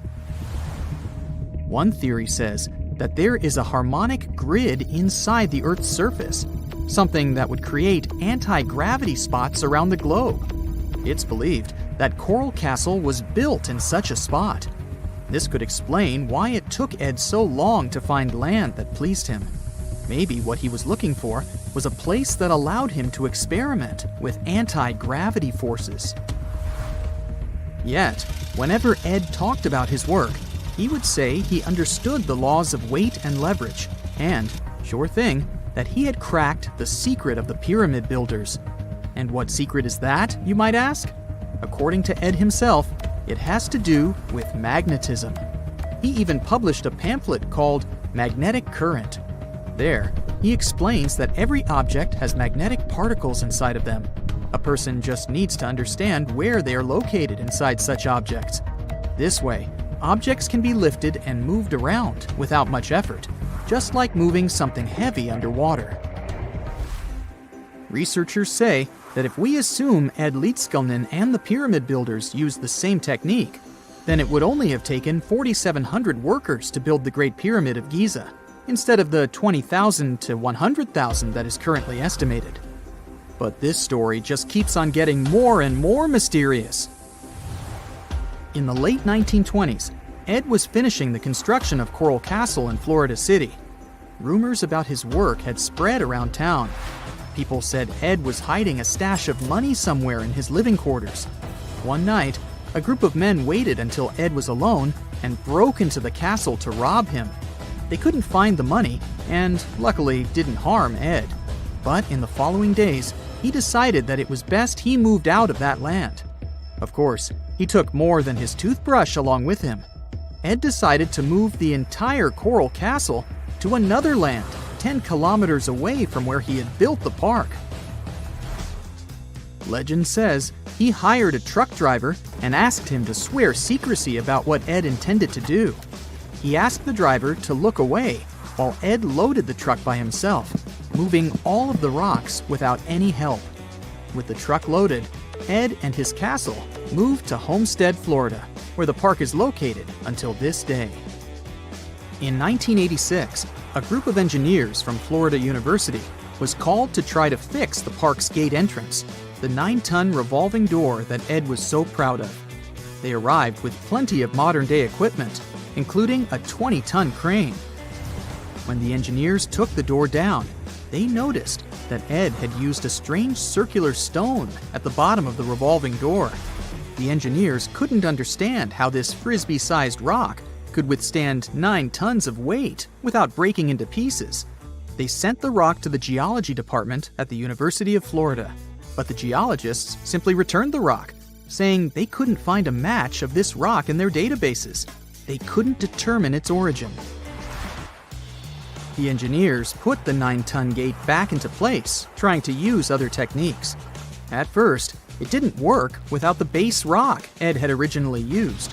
So, they had to cut the gate rock to make it work as a revolving door once again, proving that modern-day technology couldn't replicate what Ed had done single-handedly.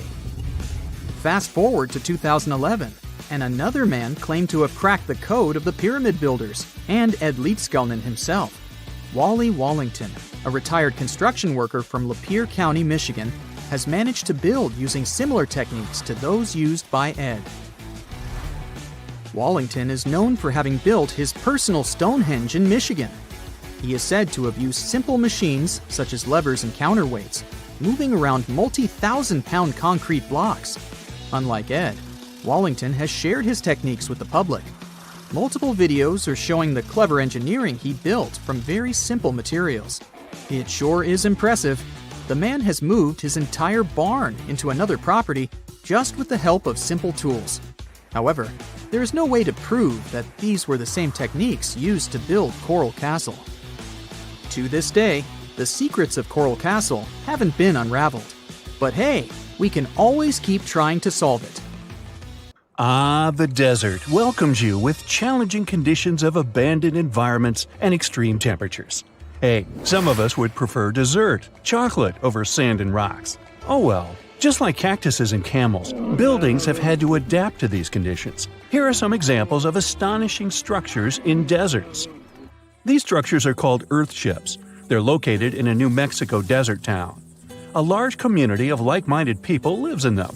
What's even more interesting is that the location of these buildings is registered as dumpsters. Maybe it's because all these structures are made out of old tires, bottles, and cans. Earthships operate using green building principles. About 40% of a typical earthship is built with natural or recycled materials. Imagine the walls made up of hundreds of used tires packed with dirt. Then there are layers of floor-to-ceiling passive solar windows. They gather the sunlight during winter and reflect it in the summer to keep the structures at a reasonable room temperature. You can see plants in corridors and glass bottles or aluminum cans stuffed inside walls. Certainly a distinct house in many ways. Mike Reynolds is an architect who noticed the alarming waste and consumption levels in the 1970s. He designed a fully sustainable home out of cans back then.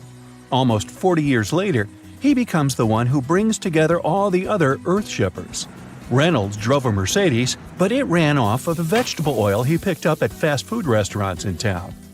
A standard 2-bedroom, 2-bathroom earthship costs about $250,000 in this town. Yet there are earthships like Dobson House that can cost as much as $1.5 million. If you do it yourself, with family and friends, you can eliminate the cost of labor, and it becomes relatively less expensive. Let's assume you're really going to build one. Where can it be? Well, anywhere. Earthships currently fit in the cold, dry air of Canada, as well as the hot and humid climate of Haiti. This is the Mirage Mirror House. It's an installation set in the Southern California desert.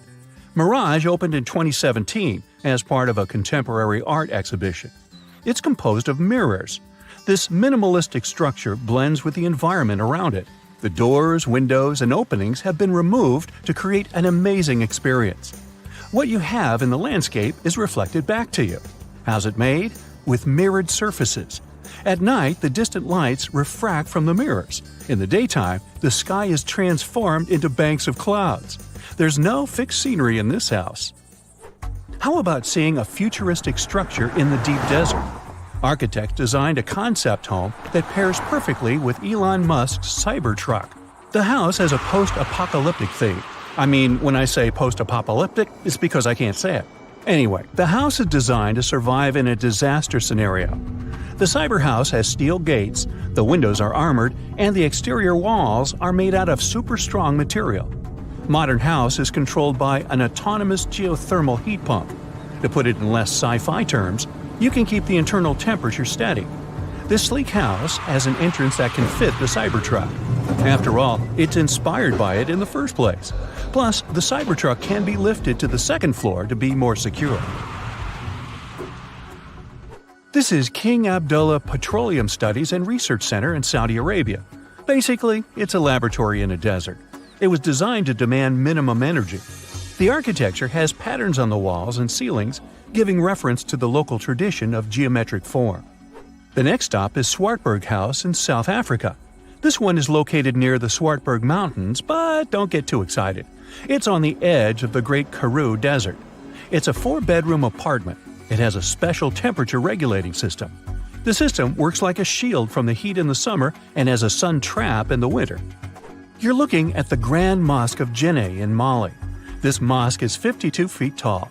This is impressive because it's made of only sticks and a special mix of mud and other natural elements found in the desert. Petra is an ancient city hidden in the Jordan Desert. The structures are carved directly into red, white, and pink-colored sandstone cliff faces. It's located among the canyons and mountains near the desert.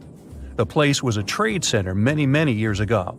You might already see pictures of the impressive facade of the treasury. This structure still holds many mysteries in it. For starters, scientists can't explain how the Nabateans managed to create such a structure thousands of years ago. Did you know that there's another mysterious place in the middle of the desert that has a similar structure to Petra? Median Saleh was like a second capital of the Nabatean kingdom. Yet another secret they left for us to decipher. It has over 100 decorated tombs and more than 1,000 non-monumental graves. Plus, inscriptions and cave drawings are also here, again surrounded by sandstone. This wooden shack was a post office once. The structure is in the Tengger Desert of Mongolia. It's surrounded by nothing. Sand is the only thing that accompanies the lonely structure. The building is only 23 square inches. As you can guess, it didn't get too many visitors. It was abandoned for over 35 years. Its fate changed one day when a woman discovered the building. Mrs. Yang and her friend came up with an idea. They were going to reach businesses and people who wanted to send letters and postcards from the world's loneliest post office without actually visiting the place. It worked. The post office rarely gets visitors in place, but it's busy online. Over 20,000 letters and postcards were sent from the Desert Post Office in December 2021 alone. The place is about 6 miles off the nearest road. A post truck picks the letters up and hits the road for delivery. Eventually, they are shipped all over the world. A second destination in Saudi Arabia is King Abdulaziz Center for World Culture. The building has an interesting design. It took nearly a decade to build this complex structure. It's a 321-foot-tall tower which stands out with its look.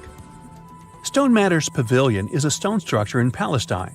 The structure spans a surface area of 93 square inches. It has been built entirely out of 300 interlocking stones that mutually support each other. The concave roofs, and yes, they look like giant bowls, are designed that way to collect rainwater. The structure is in Iran. Interestingly, in Iran, the evaporation rate is 3 times faster than the world average, so this bowl-like design comes in very handy. It captures the water in a way that the water can form a single mass as a whole before it evaporates. The outer shell of the roof system collects rainwater, but it also works as an additional shading. It makes air move freely, designed like a cooling mechanism for both roofs. Eco Lodge in Egypt is the next stop. The project is built in a place that overlooks the desert and is constructed using locally available materials like sun-fired bricks and palm wood. The building is an example of traditional architecture. There's a water basin that lets in the air to keep the interior cool. A worthy mention is the CID Interpretation Center in Chile. Chile's Atacama Desert is among the top tourist destinations in the country. To help the tourists, architects designed a visitors center as part of the infrastructure for the wind farm. Here, the cold winter months don't freeze people because the large windows make the most of solar heating. What's even more interesting is that the building is designed to go completely dark at night. Imagine you somehow bumped into the building by accident. Black Desert House is a building respecting the stars. At night, this house goes completely dark. It dissolves into the night, so the stars can appear more prominent. Now, any mysterious desert buildings you know that aren't on this list? Let us know in the comments. A gruesome discovery took place in Egypt some years ago. You want to hear about it? 16 human hands, carefully buried in 4 eerie pits. They didn't look too much like human hands at first, since they were abnormally large, but they were. Weirdly, there were only right hands, no left hands were in sight. It turned out that it points to the practice of an ancient dark ritual. Old Egyptian art and tales talked of a ceremony where warriors would present the right hand of their adversaries as proof of victory and ask for gold in return. Egyptians believed in the afterlife, so cutting off someone's hand meant you cut off their power eternally. Guaranteeing this type of defeat was interesting to the winning party. Here, the fight was between Egyptians versus Hyksos, who lived in what was once known as Canaan. Egypt has always been the center of some history-changing findings, and some time ago, this papyrus was found. If we stretched it open, it would be just a tad bigger than the height of a skyscraper. The world's tiniest skyscraper, which is located in Wichita Falls, Texas. When humans didn't write on their notes app, they wrote on this thing, made from the medulla of a papyrus plant. Around 2,000 years ago, ancient Egyptians wrote something reminiscent of a book where they describe most of their funerary traditions and their visions of the afterlife. It's considered one of the most important texts from ancient Egypt and is still sold in bookstores to this day. This ancient manuscript was unearthed from a chamber located just south of the Pyramid of Djoser, located in Saqqara. Oh yes, Djoser is the oldest pyramid in Egypt and not the Giza pyramids like most people think. So recently, the site of Saqqara buzzed with excited archaeologists who probably found one of Egypt's oldest complete mummies. They believe that this beautiful and well-preserved mummy was that of a wealthy man. He was discovered in a deep shaft, covered in layers of gold leaves. There are many symbols that show he was an important and wealthy man, like the band he wore on his head, the bracelet on his chest, and the fact that he was embalmed with a tunic, which was reserved for Egypt's finest. The most exciting part of the entire discovery was finding the resting place sealed with mortar, just as the ancient Egyptians had left it 4,300 years ago. Now this may sound weird, but back in 2008, archaeologists discovered a missing pyramid. Now it went missing because it deteriorated over the span of 4,000 years. Today, you can only see its base. It was a pretty important site back in ancient times. It is said that around the area of the pyramid, the ancients hosted a special type of ceremony where high priests would carry mummified remains of sacred bulls. Now here's a fun fact. Ancient Egyptians believed that Apis bulls were earthly incarnations of the city deity of Memphis and was connected to rites of fertility. It wasn't just any Apis bull though. They needed to be all black with a single white mark between its horns and a bunch of very specific characteristics. They were selected by the local priests and honored until they passed away. After that, they were mummified and buried in underground galleries. Meanwhile, this missing pyramid sort of disappeared around the 1800s. It was a German archaeologist who first found it in the village of Saqqara. He called it the Headless Pyramid when he first found it. But then, years after the official discovery, the desert sand came along and covered the whole thing. There were some excavations between the 19th and 20th centuries, but they weren't too systematic.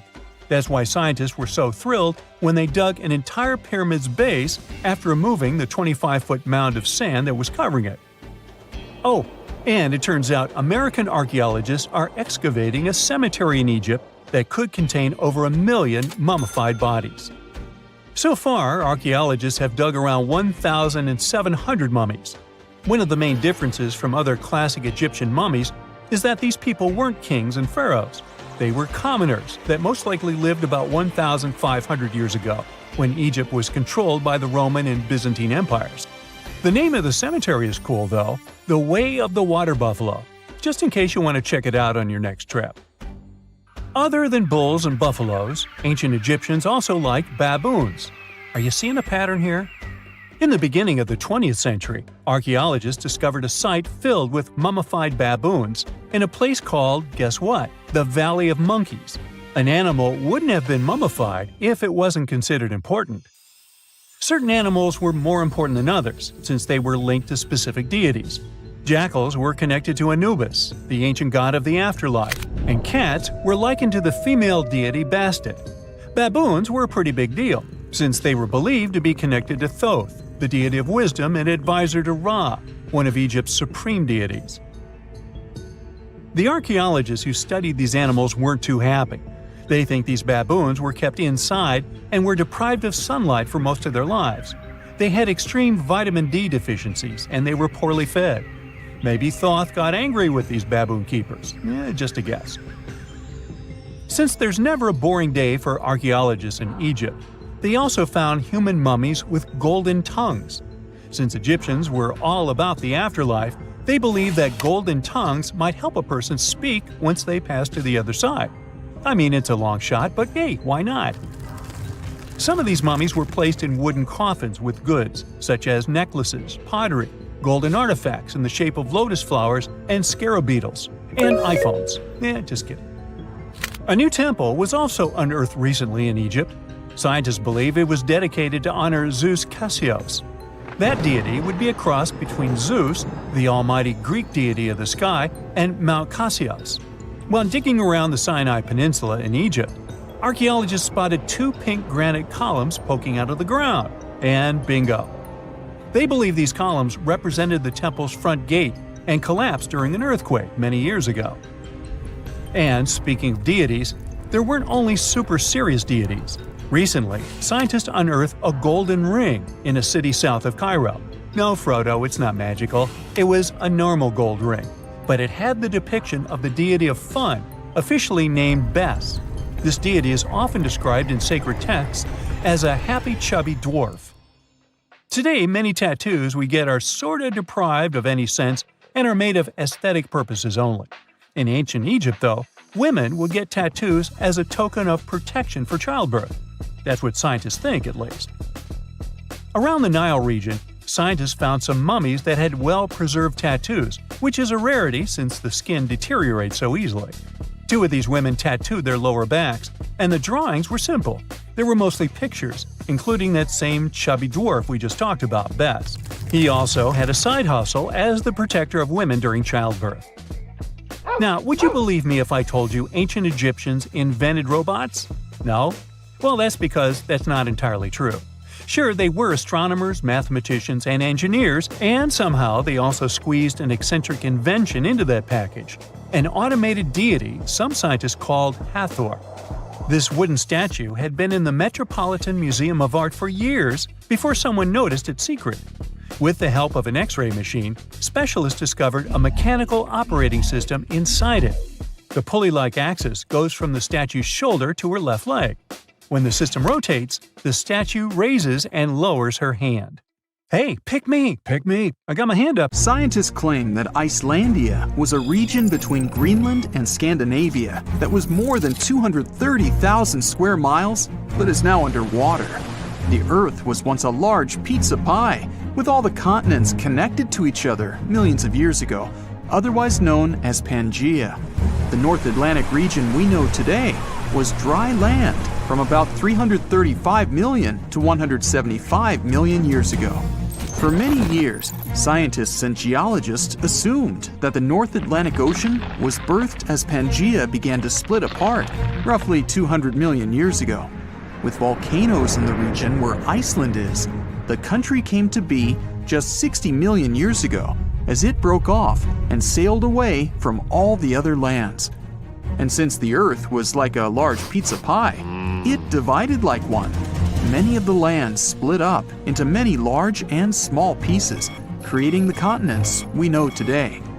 But this new theory suggests that the result of Pangaea's splitting left out some land that stretched for around 200 miles.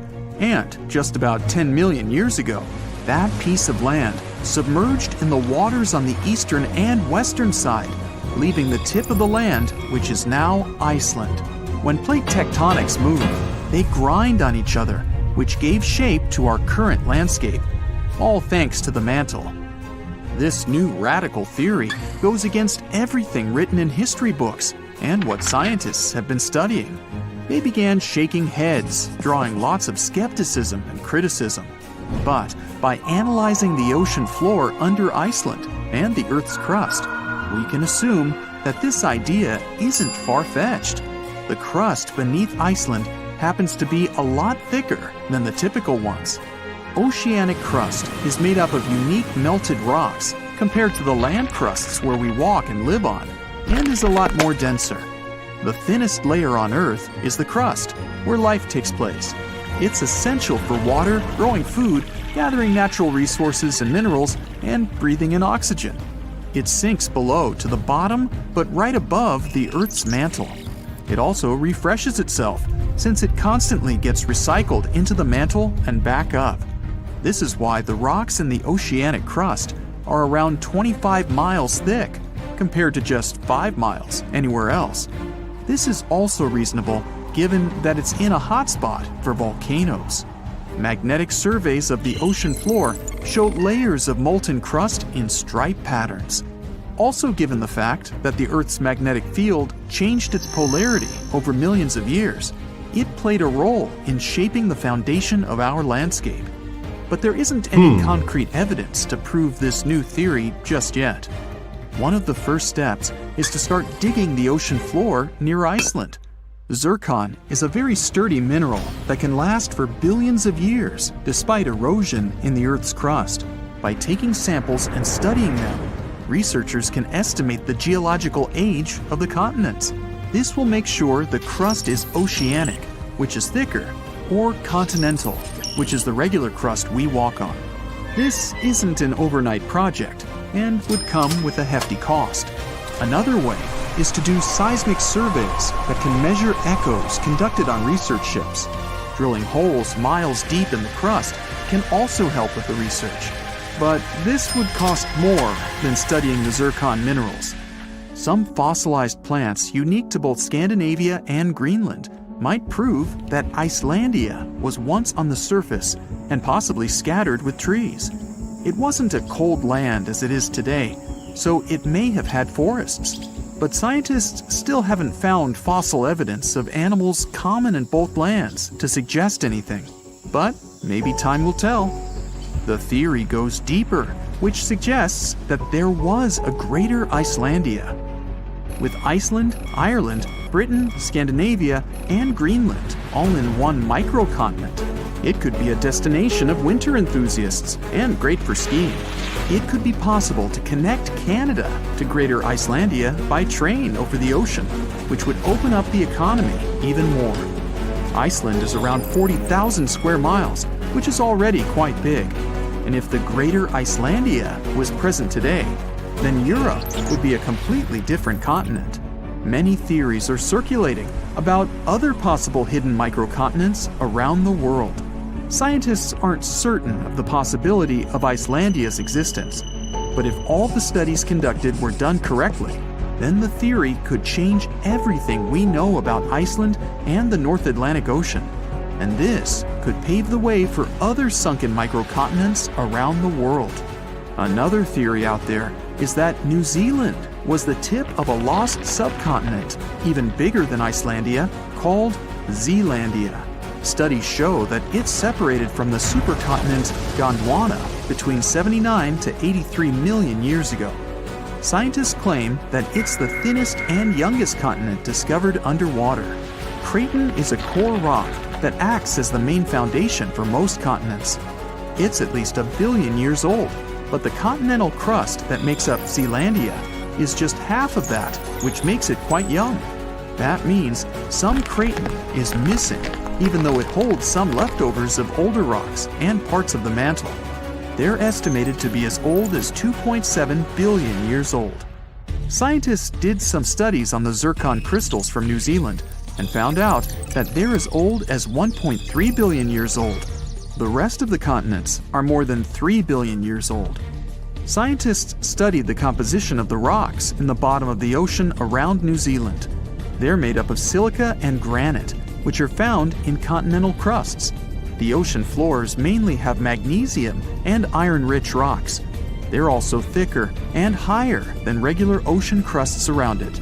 They conducted some studies and collected magnetic and topographic data to see the link between the Tasman and Coral Seas in the Cato Trough region. This is the narrow strip between Zealandia and Australia. Satellite data tracked tiny faults in the Earth's gravity to map out the crust of the ocean floor surrounding the area. They saw the mass that makes up Zealandia quite visible and almost the size of Australia. Even though the signs are there, this doesn't prove anything. It's possible that there are a bunch of microcontinents which all split apart when Australia broke free of Gondwana. Back then, the supercontinent was made up of South America, Antarctica, Australia, Zealandia, Arabia, and the Indian subcontinent. New Zealand is already not the biggest country out there, but if the theories are correct, then Zealandia will be 6 times its original size. Mauritius is a young island that's only a few million years old. Just 1,200 miles off the coast of Africa, it's believed that the tiny island came to life around 9 million years ago. The underwater volcanoes in the region spewed out so much lava that it formed the land today. But scientists found zircon rocks that are more than 3 billion years old. It may also be part of a continent submerged underwater called Mauritia, which is just a quarter of the size of Madagascar. The zircons they found were embedded in solid rocks and not just in the sand, which may rule out that they just washed up on shore from another continent. Some scientists are still not convinced. They suggest that discovering rocks that stand out from the other typical ones brought by an eruption could skew the scientific community to this theory. But just like how Icelandia could be part of Greater Icelandia, Mauritia was once called Rodinia, which consisted of India and Madagascar. Theories suggest that Mauritia was covered in water when India broke away from Madagascar, something like 85 million years ago. Most people know that pyramids were built as grand tombs for the pharaohs, designed to ensure they had a smooth journey to the afterlife. The Great Pyramid of Giza, for instance, was constructed for the pharaoh Khufu. But what most people don't know is that this whole pyramid building trend started right here with the step pyramid of Djoser about 4,700 years ago. This massive structure was built for Pharaoh Djoser, a ruler from Egypt's 3rd dynasty. It rises 7 layers high above the ground and stands about 200 feet tall. We think of it today as a phenomenal architectural project. But for ancient Egyptians, the step pyramid of Djoser turned out to be more like a massive experiment, a trial run, if you will, to perfect their building skills before they moved on to even more ambitious pyramids. Reaching new heights is super exciting, but the real mystery is what is going on below the ground. In this pyramid's underground labyrinth, there is a network of tunnels stretching about 3.5 miles long. And some researchers believe these tunnels might have been part of a sophisticated water system that could completely change what we think about pyramid construction. Let's talk about this massive complex located in Saqqara. Surrounding the pyramid, there's what's known as a dry moat, a continuous trench that is up to 164 feet wide and almost 2 miles long. It forms a sort of rectangular shape around the pyramid. This trench has an average depth of about 65 feet. Now, if you were to add up all the earth and rock they dug out to create this moat, it would be about 10 times the volume of the step pyramid itself. For the longest time, people just assumed this trench was nothing more than a huge quarry, a place where they dug up stone and clay to build the step pyramid. Makes sense, right? But when you take a closer look, it doesn't add up. The trench is too narrow and deep to be practical for mining, and its layout doesn't match anything we know about ancient Egyptian quarrying methods. Plus, some sections of the trench are actually covered with a rocky ceiling, which would have made it nearly impossible to use as a quarry. Another theory suggests that the dry moat had some kind of spiritual significance.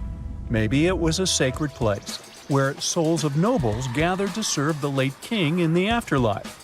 There are even niches in the walls that work as a hint at this spiritual function.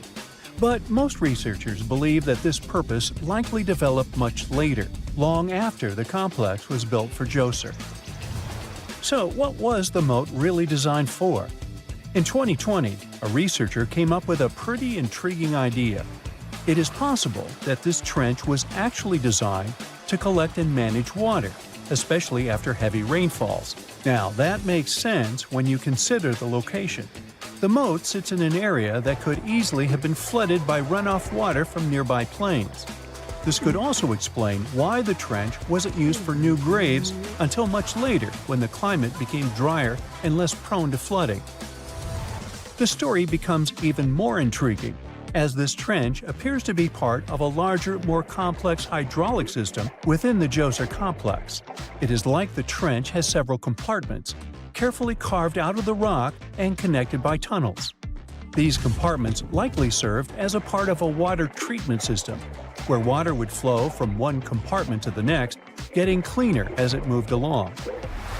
Now, here is where things start to tie into the pyramid itself. The Djoser complex has a series of underground shafts, and some researchers think that water from the moat's deep trench might have been used to power a hydraulic lift system, and this giant water-powered elevator could have been used to raise the heavy stones needed to build the pyramid. It worked like a volcano, but instead of lava, water did the heavy lifting. Imagine a big deep hole in the ground at the center of the pyramid site. Inside this hole, there was a huge wooden platform, kind of like a giant raft that could move up and down. When the workers wanted to lift a heavy stone, they would fill the hole with water. As the water rose, the wooden platform started to float up, carrying the stone with it, almost like a giant water-powered elevator. When the stone reached the right height, the workers slid it off the platform and onto the pyramid. The idea is that water from the deep trench, after being cleaned and filtered, would flow into these shafts. A massive float, possibly made of wood, would then rise as the water filled the shaft, lifting the stones up to where they were needed for construction. Once the stone was in place, they'd let the water out, lowering the platform back down to the bottom, ready to lift the next stone. This fancy hydraulic lift system could have been a game changer, making the whole building process a lot faster and more efficient without using a lot of workforce. It is like the ancient Egyptians were already embracing the whole idea of work smarter, not harder. But of course, not everyone is on board with this theory. Some experts argue that the area where the step pyramid of Djoser was built couldn't have held enough water from occasional rains to maintain such a fancy hydraulic system. The main theory suggests that, in the past, there might have been some kind of lake nearby that would have filled up after a period of rain, and this lake could have supplied water to the complex's hydraulic system. But there is no mention of such a lake in any ancient Egyptian writings, so it might be more of a what-if situation than a reality. And then there's the issue of the hard work itself. Remember when I said this method could have allowed the ancient builders to raise stones with far less effort? Well, that might not be entirely true. According to some experts, just building this hydraulic device would have required a lot more heavy work than simply moving the stone blocks using good old-fashioned manpower. And let's not forget, the step pyramid of Djoser is like a baby pyramid compared to those that came later. The stones used for Djoser's pyramid weighed, on average, about 660 pounds each, which is nothing compared to the more than 2.5-ton blocks used later for the pyramid of Deciphering. If this cool water lift theory gets completely ruled out, we still need to explain how this pyramid was built in the first place. To answer that, we need to rewind a bit and talk about the original plans. See, before Djoser's tomb became a pyramid, the idea was to construct a simple mastaba. This type of tomb was pretty common in earlier periods, a flat-roofed, rectangular structure with sloping sides. But after the original mastaba was finished, they decided to expand it a bit by adding more layers on top. And then they added even more layers, until the construction reached 6 distinctive steps, each one smaller than the previous. And they probably did all this by raising those heavy stones using ramps, not a water-powered elevator. There is still so much we don't know about the step pyramid of Djoser. More research is definitely needed to fully understand how this system worked, or if it even existed at all. But the idea of using water to help build the pyramid adds a whole new layer to our understanding of ancient Egyptian engineering. It's a powerful reminder of just how clever and resourceful those builders were, using the natural landscape and the power of water to create one of the most iconic monuments in history. This summer, you finally decide to go on that once-in-a-lifetime round-the-world trip. The first stop of this exciting adventure is in Europe. You start your journey in Italy, the country of pasta and pizza and delicious gelato. Ah, there it is, the world-renowned Leaning Tower of Pisa. You buy your ticket and get inside the crooked monument. You're about to climb 251 slippery stairs, so watch your step and don't forget to breathe. The white marble stones are astounding, and from time to time, you peep outside to enjoy the view of the city. Congratulations, you've made it! You've reached the top of the bell tower and can take all the selfies you want. The Leaning Tower of Pisa is one of Italy's most iconic landmarks. During your hike up the stairs, a guide tells you it's actually a medieval monument. It was built between the 12th and 14th centuries, taking over 200 years to finish. And in case you're wondering if it's always been tilted, I can say without a doubt, yes it has. Once they finished the third floor, the bell tower started sinking. The thing is, the very name Pisa comes from the Greek word that means marshy land. The ground there is extremely soft, made of clay, mud, and sand. And architects have been trying to save the day ever since they built the tower. At the top of the 185-foot-tall monument, you take your time admiring the city. How many terracotta rooftops can you count? If you walk toward the south side of the monument, you may feel closer to the ground. This is because the Leaning Tower of Pisa tilts toward the south. At one point, it leaned almost 5.5 degrees and still didn't fall. Today, when you visit the monument, the guide might tell you the tower is leaning less. A few years ago, the world's best architects and engineers did some construction works next to the monument to keep it from falling over. They dug several tunnels and took out over 38 cubic meters of soil from under the north side of the tower.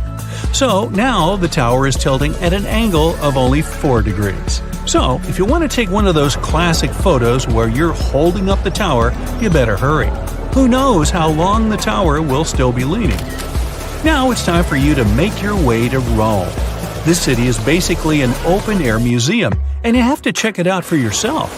It's scalding hot, but you're lucky. Today, you're visiting the baths of Caracalla. Are you ready for an authentic ancient Roman experience?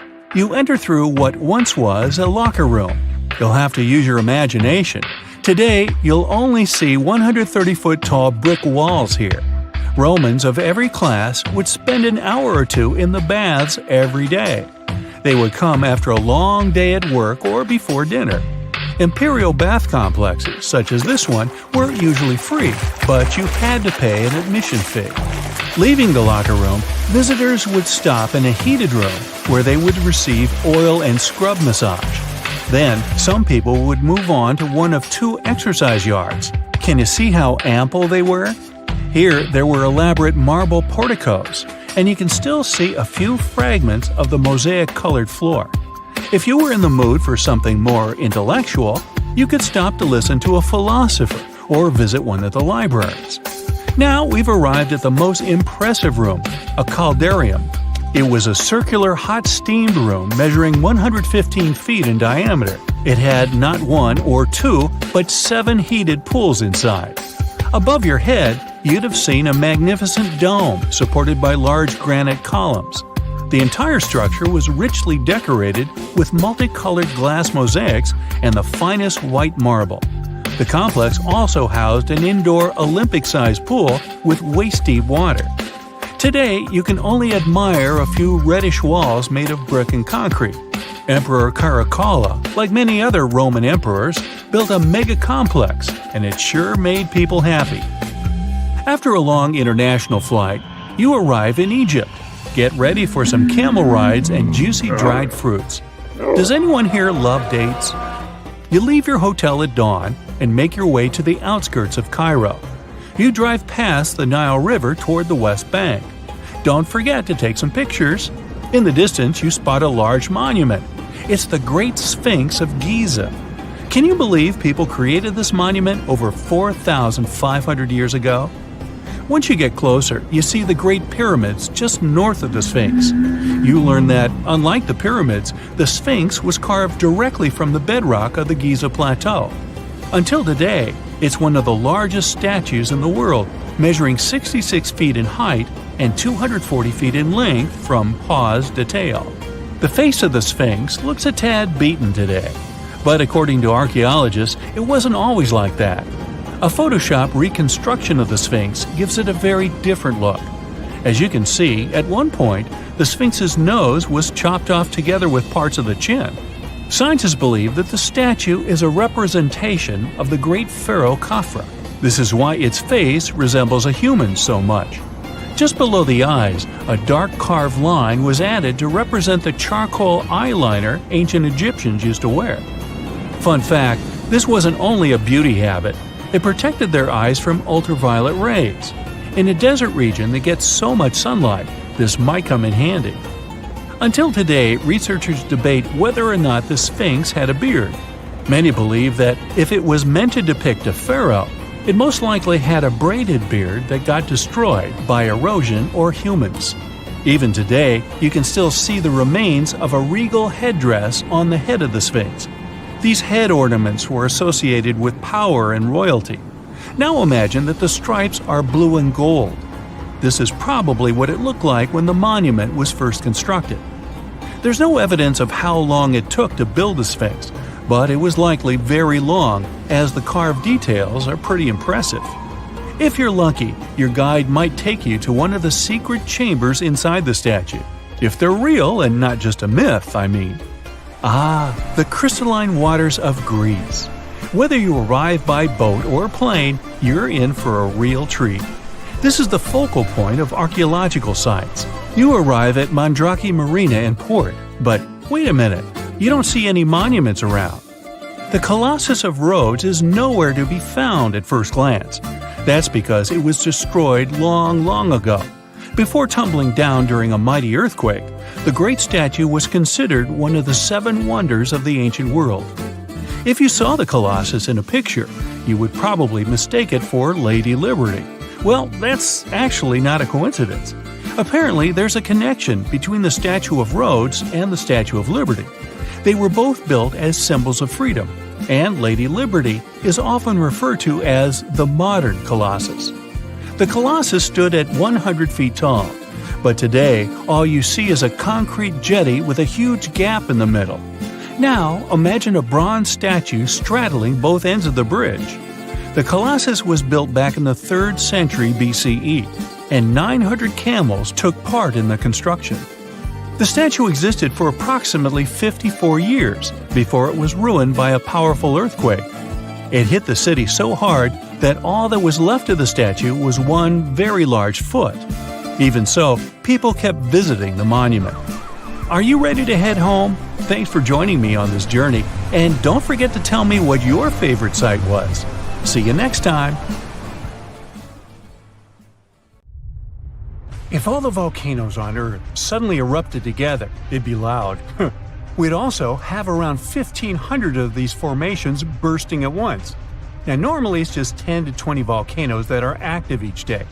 But what would the world look like if they all blew their tops simultaneously? Geologists think it wouldn't be pretty. Even if only the land volcanoes erupted together, it would set off a chain reaction way worse than anything we've ever seen before. The 2 big problems would be ash and volcanic gases. While the explosions in lava would be damaging for people nearby, the real danger lies in what happens next. A thick layer of ash would cover the planet, blocking out sunlight completely. No sunlight means no photosynthesis, which means crops would fade away and temperatures would drop considerably. And all this ash cloud could remain in our atmosphere for up to 10 years. Now, ash aside, there's also acid rain to worry about.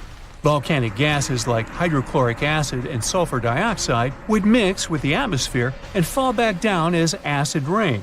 This type of weather would harm the groundwater and ocean surfaces. Even if humans would find a way to survive up to this point, we'd have no corals and no other sea creatures around. Scientists have seen similar events in Earth's history at a smaller scale. Big volcanic eruptions have been linked to mass extinctions. When Mount Pinatubo erupted in 1991, it cooled parts of the world for 2 years. But the extra carbon dioxide from these eruptions could also heat the planet, the same way we turn our stoves to broil for that extra crispy layer on our casserole. Geologists also mentioned that there's evidence in our atmosphere that stuff like this may have happened in the distant past. During the Cretaceous period, carbon dioxide levels were way higher than today, which made it difficult for marine life to thrive. Who would survive all this? Probably just some extremophiles, these organisms that survive in harsh conditions like hot springs or deep undersea vents. As for humans, we could all lay low in underground bunkers until things clear up, or build multiple space stations that could fit us all. Yeah, right. The chances of all volcanoes erupting at once, though, are very slim. Whew! That's because there isn't one giant source supplying all the volcanoes on Earth.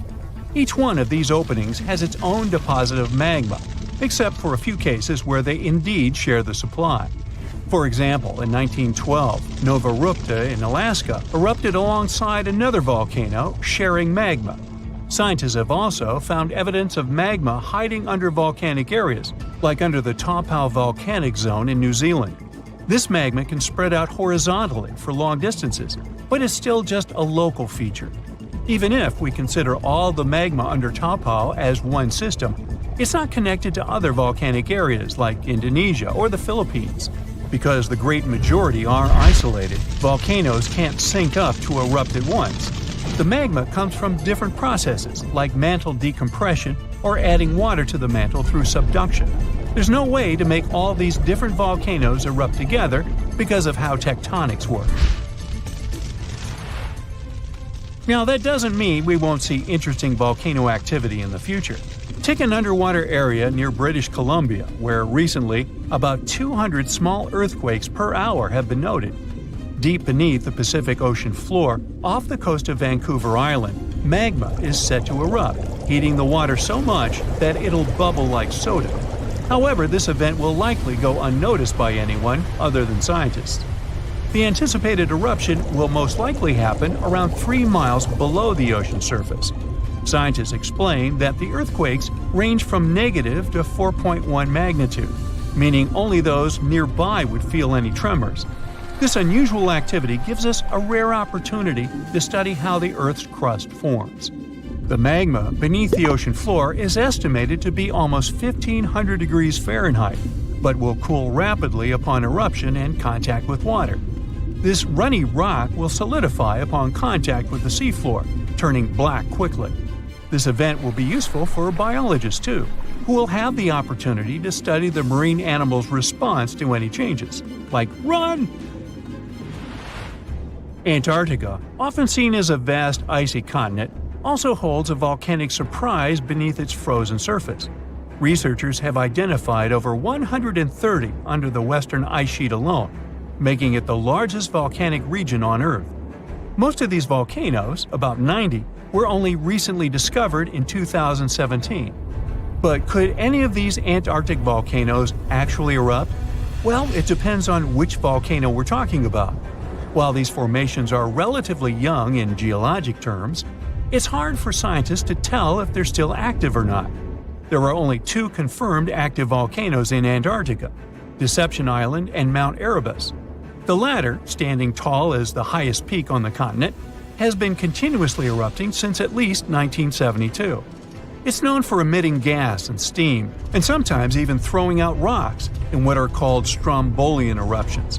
One of its most notable features is a persistent lava lake in its crater, a rare phenomenon due to specific conditions needed to keep the surface molten. For instance, it's fueled by a steady supply of magma from deep within the Earth's mantle. This continuous inflow of molten rock provides the material for the lava lake to exist. It also features low ambient temperatures. Despite its location in Antarctica, Erebus has relatively mild temperatures in its summit region because of the heat generated by the volcanic activity. This allows the lava lake to remain liquid rather than freezing over. Deception Island, another active volcano, last erupted in the 70s. While it's currently not showing signs of imminent eruption, it's being monitored closely for any concerning activity. Apart from these 2 being confirmed to be active, Antarctica is dotted with fumaroles, openings in the Earth's crust that release gases and vapors. Sometimes these fumaroles can create icy towers reaching heights of 10 feet. What we should focus on is maybe supervolcanoes. They're this type that has the potential to produce the most massive and destructive eruptions. Unlike the typical one, which has a single vent, supervolcanoes have a vast magma chamber beneath the surface, spanning tens or even hundreds of miles in diameter. Their eruptions can have catastrophic effects on the surrounding area and even impact global climate patterns because of the amounts of ash and gases they spill out into the atmosphere. One famous supervolcano is the Yellowstone one, which some say is gearing up for another eruption. It has the capacity to unleash a colossal eruption, spewing over 240 cubic miles of material. As much as we'd like to predict its behavior, volcanoes don't stick to a calendar. On the contrary, eruptions simply happen when there's enough magma beneath the surface. There also needs to be enough pressure for the magma to travel upwards. As far as we can measure, these conditions are not currently met at Yellowstone. Sure, many volcanoes operate on a cyclical pattern, but that doesn't mean Yellowstone is overdue. In fact, Yellowstone has had just 3 major eruptions over the past 2.1 million years. Also, the term supervolcano refers to the formation's size, not necessarily how fussy it is. Yellowstone's monitoring is extensive, tracking seismicity, ground deformation, thermal emissions, gas, water chemistry, and surface changes. Signs of an eruption would include thousands of earthquakes over a short period. We'd also see deformation on the ground and weird gas emissions ahead of time. Stable as it might look like for now, the consequences of it having a major eruption could look ugly. Ash dispersion could blanket a 500-mile radius, potentially disrupting Midwest agriculture and clogging waterways. Ash and gas emissions into the stratosphere could induce global climatic effects, making our planet colder for several years. And yes, we've seen some research that it shows there's more liquid molten rock under the Yellowstone volcano than scientists believe. But that doesn't translate to imminent danger.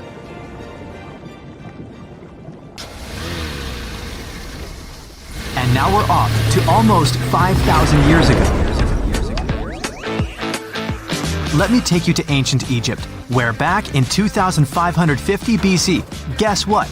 The construction of the Great Pyramids of Giza started. People learned to build cathedrals and skyscrapers, but it wasn't until recently that these massive buildings appeared. It's still a mystery to even modern scientists how these pyramids were built 5,000 years ago. No wonder they are one of the 7 wonders of the ancient world. They're also the oldest of them and the only wonder of the ancient world that still exists in the 21st century. It must have taken a lot of cooperation to build a thing that massive, even for today's metrics. But the Giza pyramids weren't the first pyramids ever. The first one, called the Step Pyramid, was built around 80 years before the first Pyramid of Giza in 2630 BC for King Djoser. It wasn't meant to be extraordinary, but ended up being quite impressive. It was a pyramid of 6 stepped layers of stone. It was 204 feet high, which is as tall as a 19-story building. And it was the tallest building that existed at that time. It wasn't just a pyramid though, it was surrounded by a whole complex of buildings, including even courtyards. In ancient Egypt, people believed in the afterlife, so everyone, especially kings, wanted to make sure they had everything they needed to get ready for it. Here's why the pyramid complex was perfectly supplied with a lot of objects people used every day. The complex included a pyramid and a kind of a palace. Those buildings had many things the king loved and might need one day, like furniture, food, and gold vessels. After Djoser, building pyramids became common practice, but many pyramids weren't finished. It would usually take about 20 years to build one, but many rulers reigned way less than that. Overall, there are more than 100 pyramids.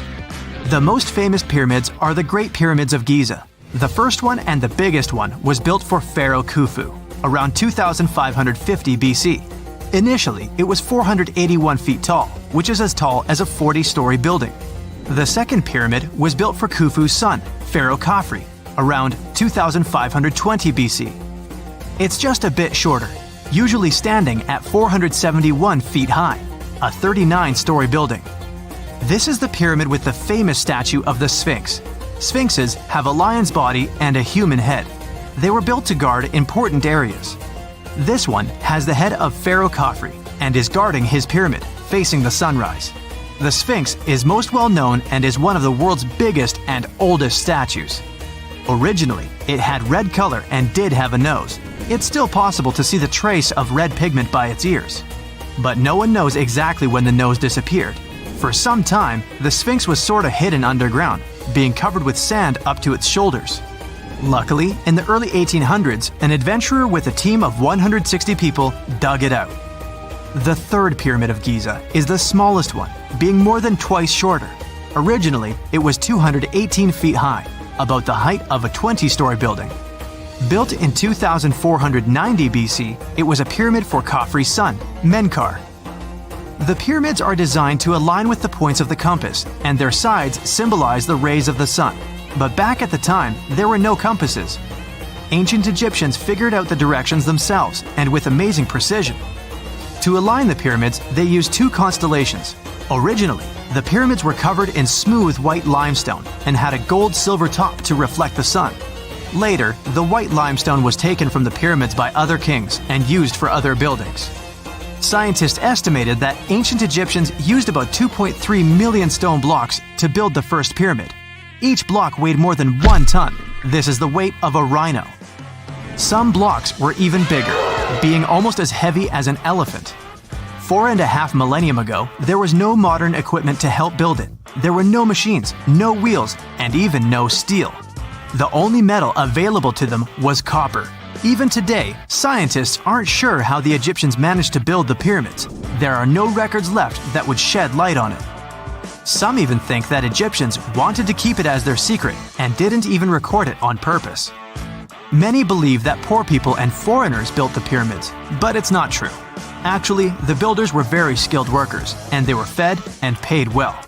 The archaeologists claim that the builders lived in a nearby temporary city and were a highly organized community with a strong leader. Scientists say that around 20,000 people worked on each pyramid complex, and it took about 20 years to build each. It probably was a national project. The construction site was large in resources, and food and essentials were likely to be contributed from all parts of Egypt.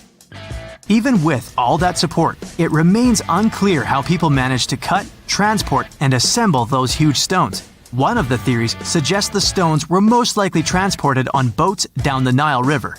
Then, there was a harder part. They had to be moved to the construction site.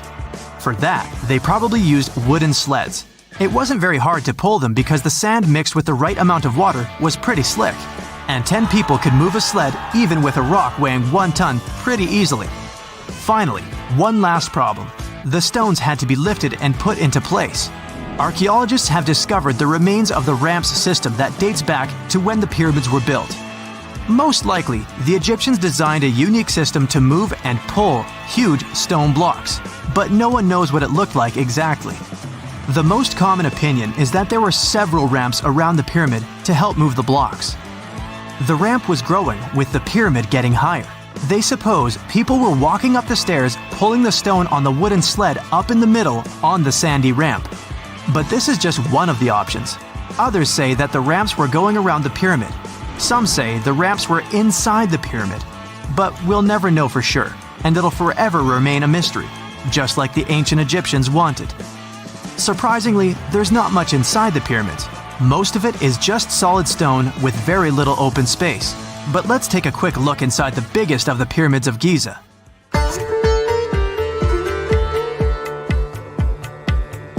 From the entrance, there are 2 stairs, one going down and the other one going up. The descending one takes you to a chamber located underground. That's where the pharaohs are, but not in this pyramid because Khufu wanted to stay higher. The underground room is partly unfinished. The room with Khufu's sarcophagus is called the King's Chamber. It's upstairs and then through the tall and long Grand Gallery. Below the King's Chamber, there's a room called the Queen's Chamber. There are no queens though, and no one is sure why the room is called this. Unfortunately, none of these have any hieroglyphs on the wall. They're just bare. If you want to see them, you should go to the other rooms that are decorated. Those pieces of art are depictions of ancient Egypt's culture and daily life. The texts allow researchers to study their language and grammar. Sadly, the treasures that once were here in the pyramid are long stolen. From that room, there are several tunnels for an unknown purpose. There are many tunnels and passages inside the pyramids. There are many chambers and shafts and secret ways. Scientists have been sending little robots with cameras there for some decades already. And the robots did discover another chamber a bit upstairs with hieroglyphs on the walls. But even today, much of the pyramids is still unknown, and there's no so-called building plan of the pyramids. Egyptians did create a mystery no one can crack for 4,500 years already. Scientists recently started to X-ray the pyramid to learn what's inside it without entering it and its narrow, mysterious tunnels. When you hear the word mummy, you might get a chill down your spine. That's because most of us associate this word with those creepy characters we've seen in some scary movies. But in reality, mummies have helped us understand a lot about ancient civilizations, their rulers, and about how people used to deal with losing their loved ones. The people most famous worldwide for their mummies are the ancient Egyptians. They believed that some sort of existence after passing away was possible, if certain conditions were met. That's why they insisted on preserving the human body through the process of mummification and placing the mummy in a furnished tomb, kind of like giving it a fully functioning apartment of its own. Why did they believe in this? Well, because they were deeply connected to their natural environment for the most part. They saw the natural cycles around them, like how the sun rose every day, followed by the moon, or how new life was always sprouting from plants, even after they had wilted away. They also believed that the powerful spirit Osiris, who represented the cycle of passing away and resurrection, played a role in this process. To prepare for the afterlife, the ancient Egyptians followed certain rituals, like mummification, which involved using materials like honey, resins, and incense to preserve the body. There's no other mummy more popular than that of King Tut. He was a young pharaoh who ruled over 3,000 years ago in Egypt. The problem with discovering ancient royal tombs is that most of such burial sites were previously robbed. People knew ancient rulers had been left with many valuable belongings, so those locations became vulnerable to thieves. When King Tut's tomb was opened in 1922, people were excited because it had not been robbed, like many other previously discovered royal tombs. That's how well hidden it was. Inside, his mummy was encapsulated in a total of 3 coffins, including one made of gold. The objects found in his tomb showed us what ancient Egypt was like, and studying his mummy also helped us learn about the culture and practices popular at the time when he passed away. We also learned about his family by looking at his DNA. Scientists were able to discover that he had had a disease called malaria and a problem with his foot that might have made it hard for him to walk. Ramses II was another pharaoh in Egypt who ruled for 68 years, which was quite a lot back in the day. He was known for his expansion campaigns and building projects. Many objects from his time as a ruler still exist today, including a large statue of him. Ramses II was about 6 feet tall and lived to be about 90 years old. After looking at his mummy, scientists concluded that he may have had a medical condition that affected his spine. Now, remember those thieves I mentioned before? They are probably the reason why Ramses II ended up in a plain coffin in a secret collection of royal mummies at Deir al-Bahari, which was rediscovered in 1881. Thankfully, archaeologists were able to identify him because his journeys had been recorded on his wrappings. The process was really tedious too. In fact, in ancient Egypt, the mummification process could take a staggering 70 days to complete. A special person would say a very specific speech while delicately handling the body and drying it out using a type of salt called natron. They also used linen and resin to make the body look more lifelike and to wrap it in cloth. The tomb was equally as important for ancient Egyptians. The walls of King Tut's tomb, for example, were adorned with intricate artwork that depicted his journey to the afterlife, from his burial procession to his passage through the underworld. The ancient Egyptians believed that everyone made this journey after passing away, and they filled their tombs with items and paintings to help the person in their spiritual travels. Additionally, the walls of the tomb were decorated with spells from a special book, which contained a collection of poems that the Egyptians believed would help people reach the afterlife. And speaking of how important this journey was, people also placed food in these ancient tombs. In King Tut's tomb, archaeologists discovered 36 jars of vintage beverages and 8 baskets of fruit, which were believed to be left there to help him in his journey to the afterlife. The Egyptians believed that traveling to the afterlife took a really long time, so they left a lot of supplies, such as food and water, to sustain their loved ones. Pharaohs also generally had numerous luxurious garments and beautiful jewelry in their tombs to ensure that they would have a fashionable journey. These items included various types of linen clothing, such as tunics, scarves, gloves, and headdresses, as well as a lot of gold jewelry with precious stones, like bracelets, buckles, pendants, necklaces, rings, and even precious depictions of insects for protection. Some were also deposited with fans made from ivory and ostrich feathers to keep them cool in the afterlife. Some ancient rulers were even placed in their forever apartments along with boats. For example, Pharaoh Khufu built the Great Pyramid at Giza as his tomb, and a large ship was found inside.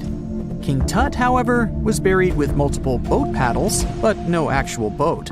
Instead, he had 3 chariots and numerous walking sticks made of precious materials, perhaps indicating he'd rather travel to the beyond by land, not by water. Amongst the most interesting objects found near ancient mummies are bottles of oils and perfumes. If rulers were supposed to be fashionable, why not smell nice too, right? Also, some of them had some ancient kinds of board games, most of them made out of precious materials like gold or ivory. One of those games was called Senet. It was very popular amongst the ancient Egyptians and very similar to modern-day chess. The ancient Egyptians may have the most famous mummies out there, but they weren't the first to invent the procedure. In fact, it all started in South America with an ancient civilization named the Chinchorro. As far as we know today, these people were the first to mummify their loved ones that had passed away. They did it somewhere around 2,000 years before the Egyptians started their own rituals. Sure, we can tell a lot about ancient rulers by studying these mummies, but until recently, we had no idea what they really looked like during their lifetime. Not so long ago, though, some very special mummy paintings were found by archaeologists studying ancient Egyptian objects. These mummy portraits are highly detailed paintings of individuals that were made while they were still alive. Such paintings were often painted on wood, as opposed to the classical portraits we all know about, which are painted on canvas. They are known for their realism and beauty, and have even been used by researchers to diagnose diseases by comparing them to the corresponding mummies. Some of these portraits also include depictions of jewelry, which was later found on the mummies. The recent discovery of these mummy portraits in Central Egypt is significant, as it marks the first time in over a century that such paintings have been found. Mummies appeared all around the world naturally, too. Mummification can occur without people intervening because of natural conditions, like extremely cold or hot environments, places with a lack of oxygen, or accidental exposure to chemicals that preserve the body. These conditions don't allow bacteria to grow, resulting in the body remaining more or less intact. Famous Otzi was one of these mummies. We know today he was a man who lived around 5,000 years ago in Europe. But upon his discovery in the Alps in 1991, Austrian authorities initially believed that he was a modern mountaineer because of how well preserved the body was. However, after the Iceman was removed from the glacier, it was determined that he was actually from the Copper Age. There are countless doors all over the world that haven't been opened for decades, and even centuries. The question is why? It seems that nowadays you can open any door you want. The truth is that some doors were sealed for a grave reason. And so far, nobody has found out what treasures and mysteries they hide. Here are 4 doors that keep their secrets all too well. The Taj Mahal. First up, we've got the Taj Mahal in India, one of the most romantic places in the world. Shah Jahan commissioned it in 1631 and dedicated it to his 3rd wife, who he loved like crazy. They were married for 19 years and had a whopping 14 kids together. But unfortunately, she passed away while giving birth to their last baby. Shah Jahan was heartbroken and decided to build an epic tomb to remember her by. The construction took a whopping 20 years to finish. The building has quite an interesting layout. The design is super unusual with these 4 massive 130-foot tall minarets that stand on the corners of a huge platform. They're not just there for looks. Back in the 17th century, architects were having some serious issues with buildings collapsing under their own weight. So, the chief architect of the Taj Mahal made sure to place those minarets as far away from the tomb as possible. And he even tilted them in a way so that if they did fall, they wouldn't wreck the rest of the Taj Mahal.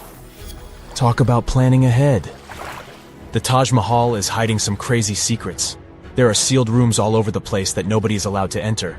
And if you check out photos of the building from the riverside, you can spot 2 basements. But guess what? They're sealed up too. Nobody knows what's inside or why they've been locked up since the time of Shah Jahan. Apparently, there's a good reason why those rooms are off limits.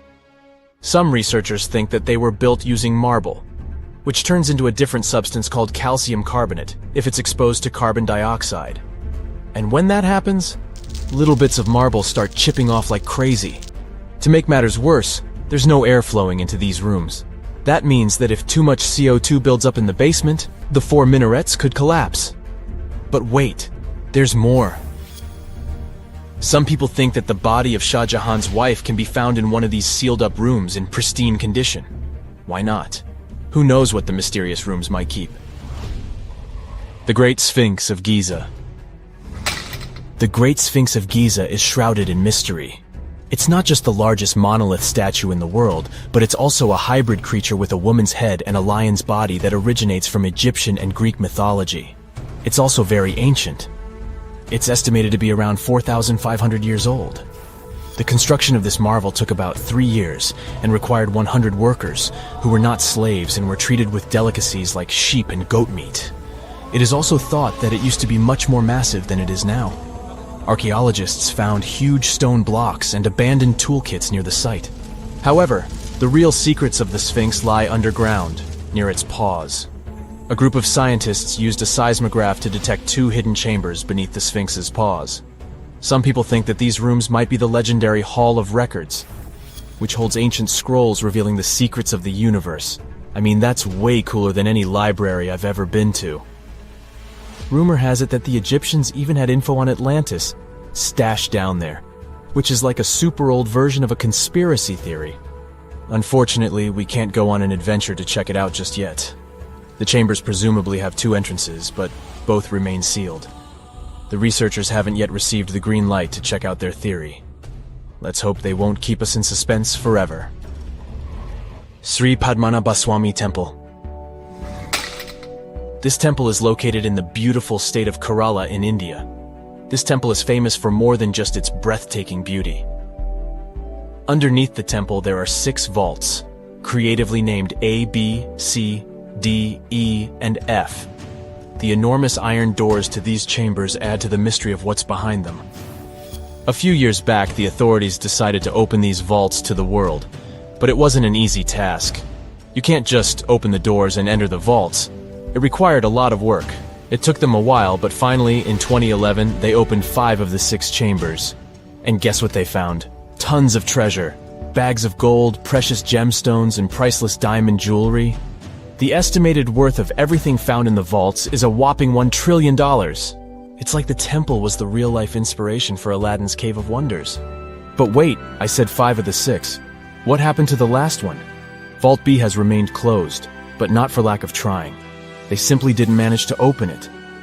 There is even a belief that it's fatally cursed. Legend says that only a saint or sage can break the curse by chanting a specific mantra.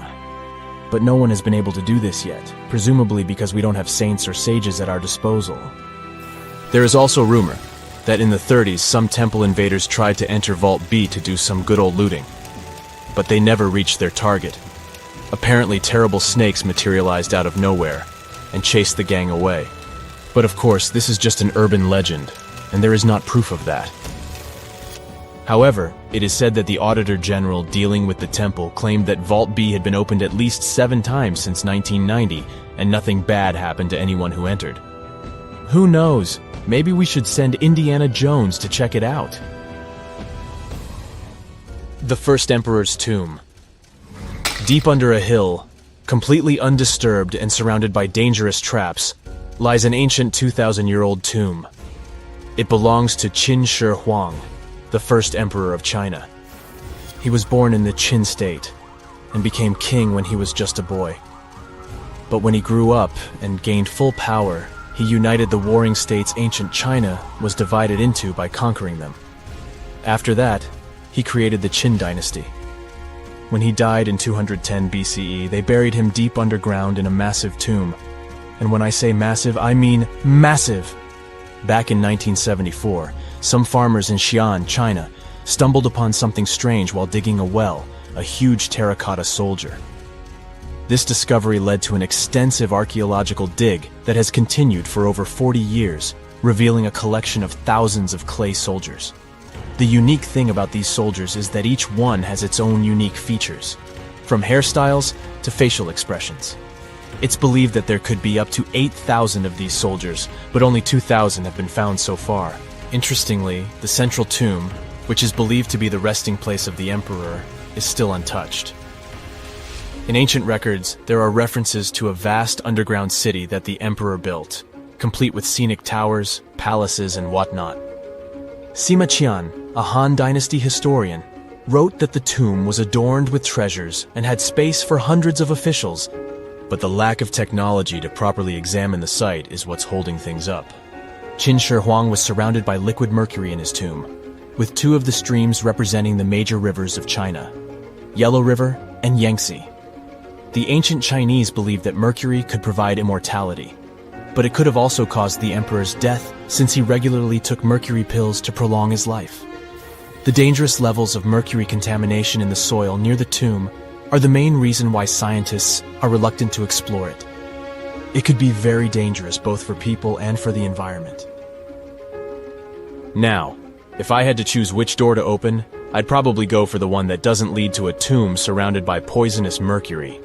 Call me crazy, but I'd like to avoid any potential health hazards.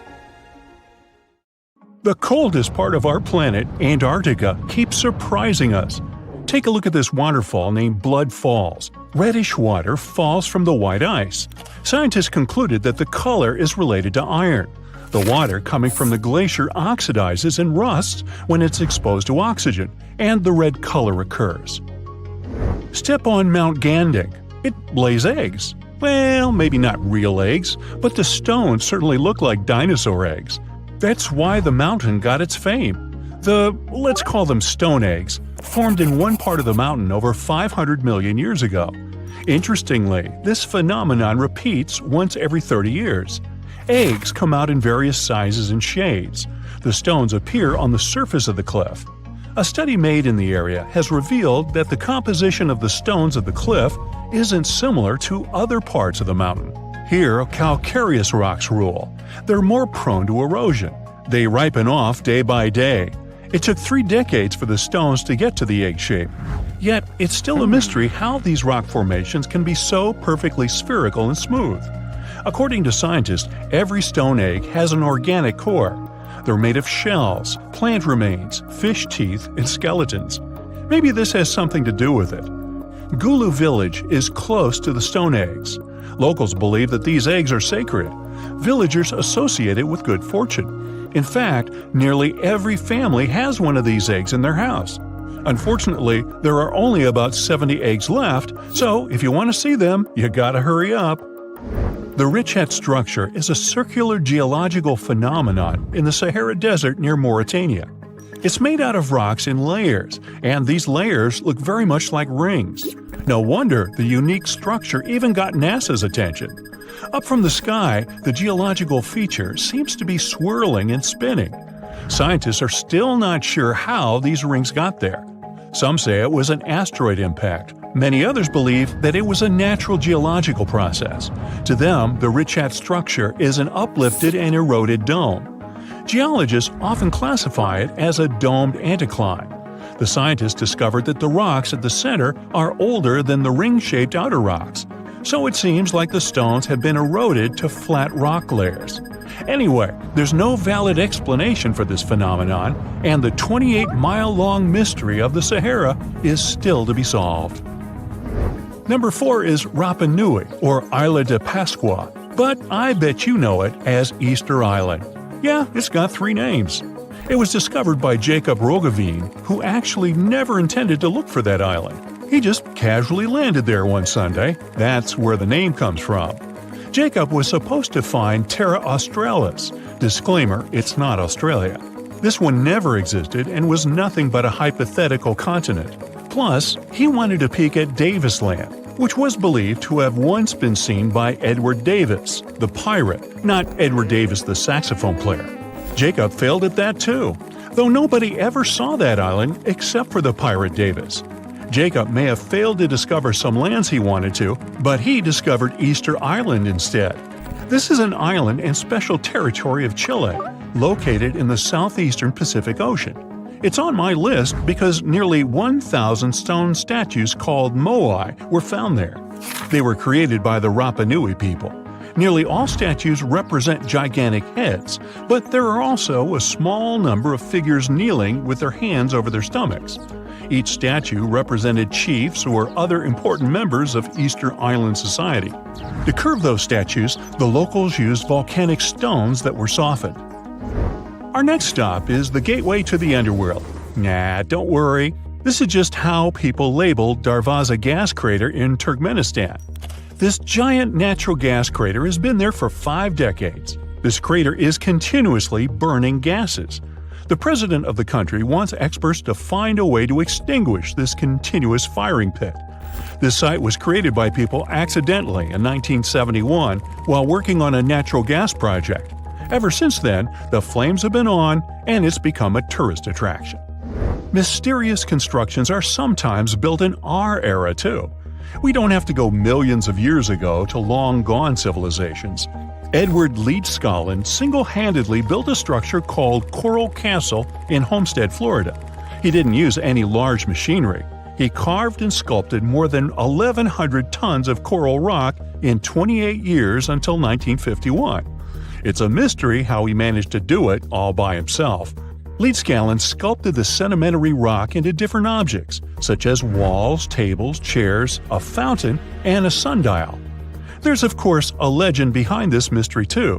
He was inspired to build the structure after being abandoned by his fiancée on their wedding day. Uh-oh, runaway bride. Well, he wanted to prove his love to her and the world, so he wanted to do something extraordinary. Well, he definitely nailed it. Now, let's talk a little bit about the mystery of the Namibian fairy circles. There are millions of circular patches in hundreds of miles, ranging from 10 to 65 feet in diameter.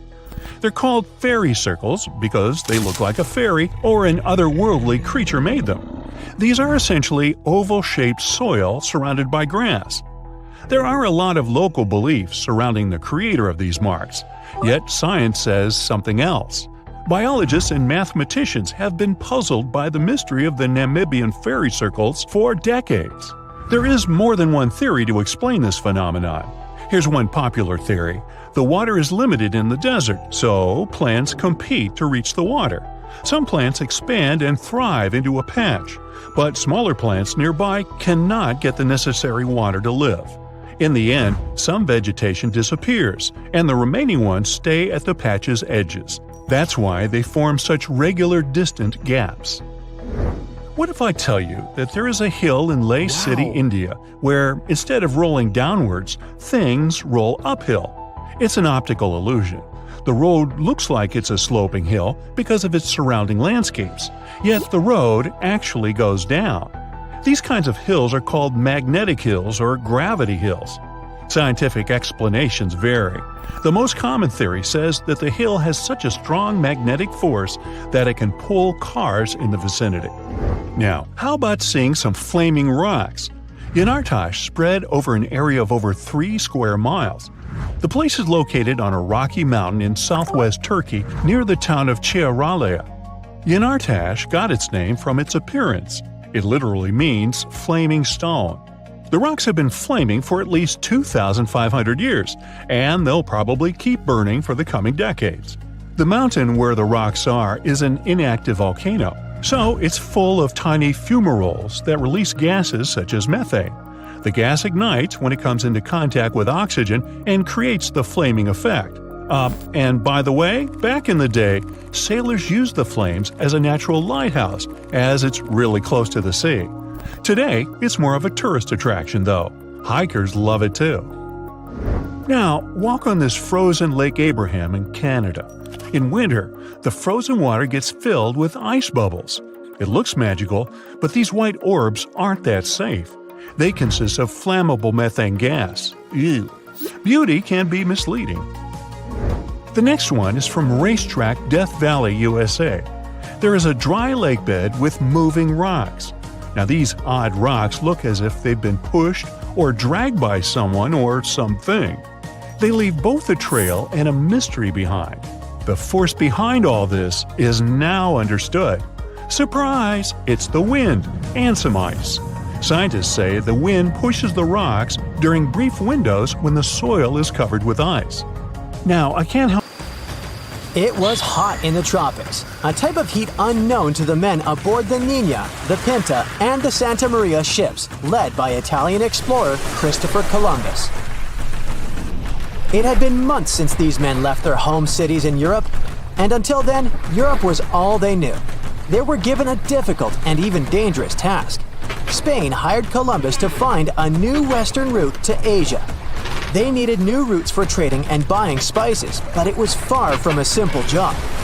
I mean, crossing the ocean never is. Little did those sailors know that their lives were about to change forever. "Land in sight!" someone must have shouted on board. But when they finally stepped on that new foreign land, they discovered they were not in Asia.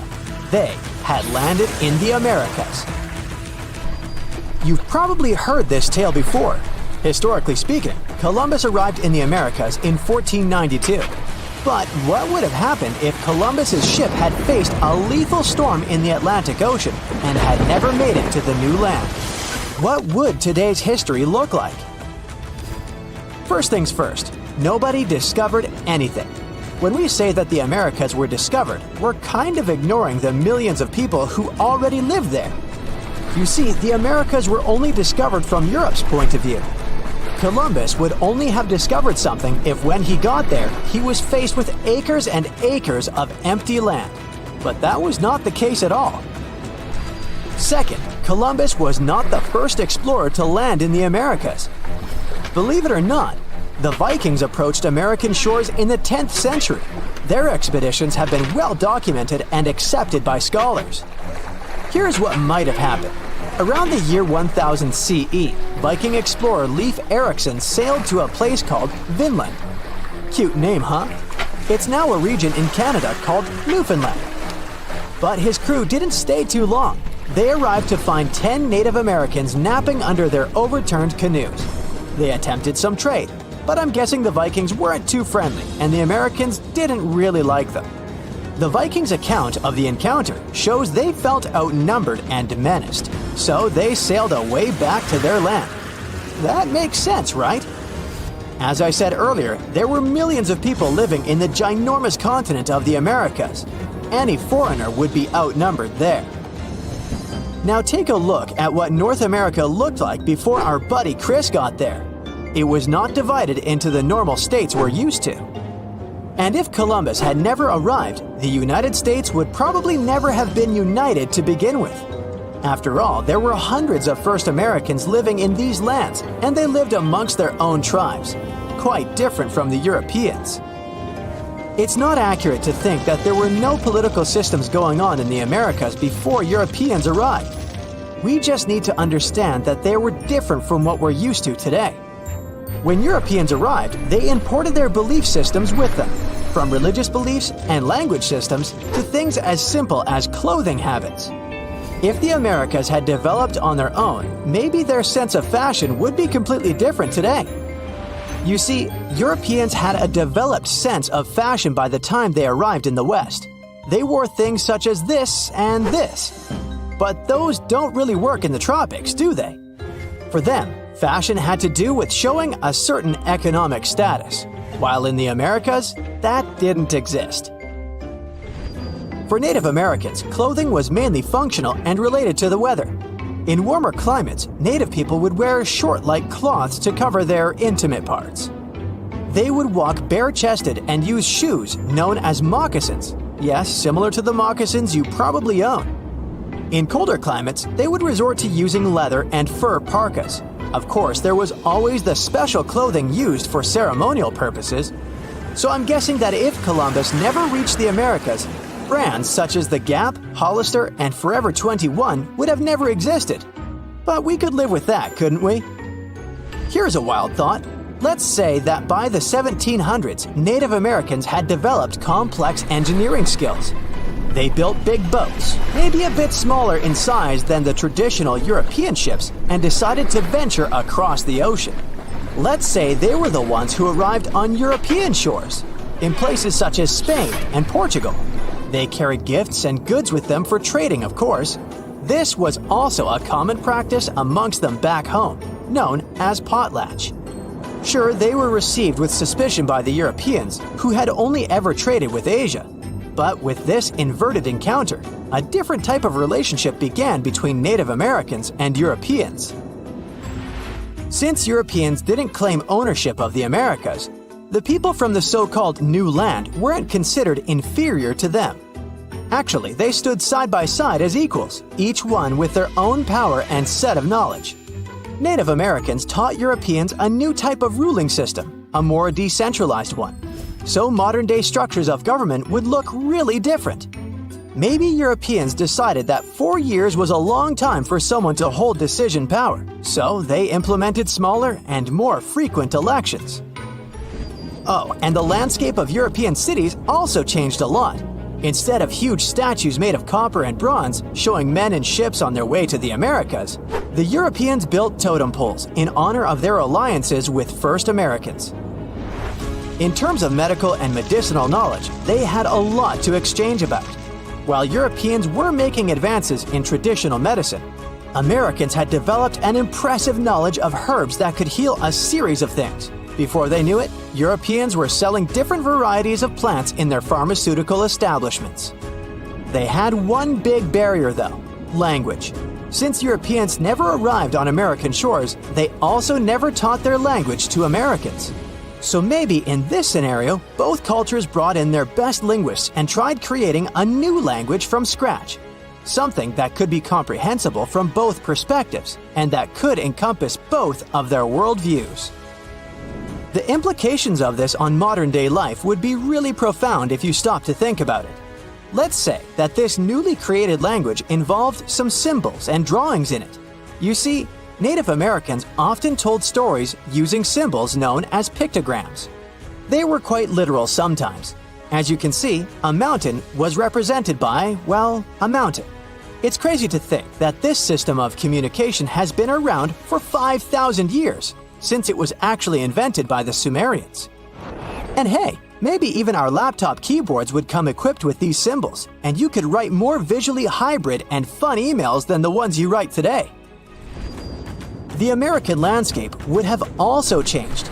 You see, if neither Columbus nor any of the other European dudes that went after him reached the so-called New Land, Central and Latin American cities would look completely different than they do today.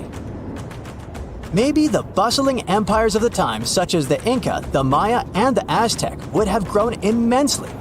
To be fair, they were already pretty big by the time Europeans got there. Some pre-Columbian Maya cities were as big as medieval London and Paris in terms of population. But oh my, the Mayan Empire would have grown so much that it could have spread out all over of Central America. They could have developed their pyramid building craft up to the point that they managed to build an even larger pyramid than the Giza pyramid in Egypt. So tourists would come from all over the world to visit. And in South America, let's just say the region could have turned into a huge forest, bigger than the Amazon. The Inca could have spread through the Andes and then into the mainland. Places such as Brazil and Argentina never existed. But in their place, there would have been dreamy tropical settlements, which would have become a worldwide reference in sustainable living. You hear the word Paris, and a picture of the Eiffel Tower comes straight into your mind, or croissants. Or maybe you imagine going on a romantic stroll in the city of love, or croissants. But not many know that right below the bustling city of Paris, there is a series of underground passages, the catacombs. They're home to the remains of more than 6 million people. Whoa! But it wasn't always like that. Paris used to be a vast swamp. It was because most of the city was submerged in water at one time. Due to this, once the areas rose to the surface, the ground became rich in minerals, the most important being limestone. To extract it and use it to develop Paris, underground mines were dug up somewhere around the 14th century. They were dug horizontally to prevent collapse and to deal with the weight of the ceiling. Most of these mines were set up on the right side of the River Seine. Soon, Paris started expanding beyond its old city walls. Here's where it got tricky. The city started building on top of the land where they had dug all those tunnels. This caused some big problems, like the ground collapsing. In 1774, one of the roads in the suburbs collapsed about 100 feet into the ground. Due to rising safety concerns, officials decided to abandon the mines. The quarries were checked, and the tunnels were renovated to avoid future disasters. The bones ended up in the tunnels because of another major problem Paris faced a few years later. The growing population of the city caused an increase in the number of bodies. Cemeteries became overcrowded, and the city was actually so bad that at one point, bodies could not be taken care of properly. They started to rot and spread harmful bacteria. So, those who were in charge of Paris got an idea. They picked a new spot that was like a secret hideout for bones, one of the old mines. The process of moving the bones from cemeteries to the tunnel started in the late 1780s.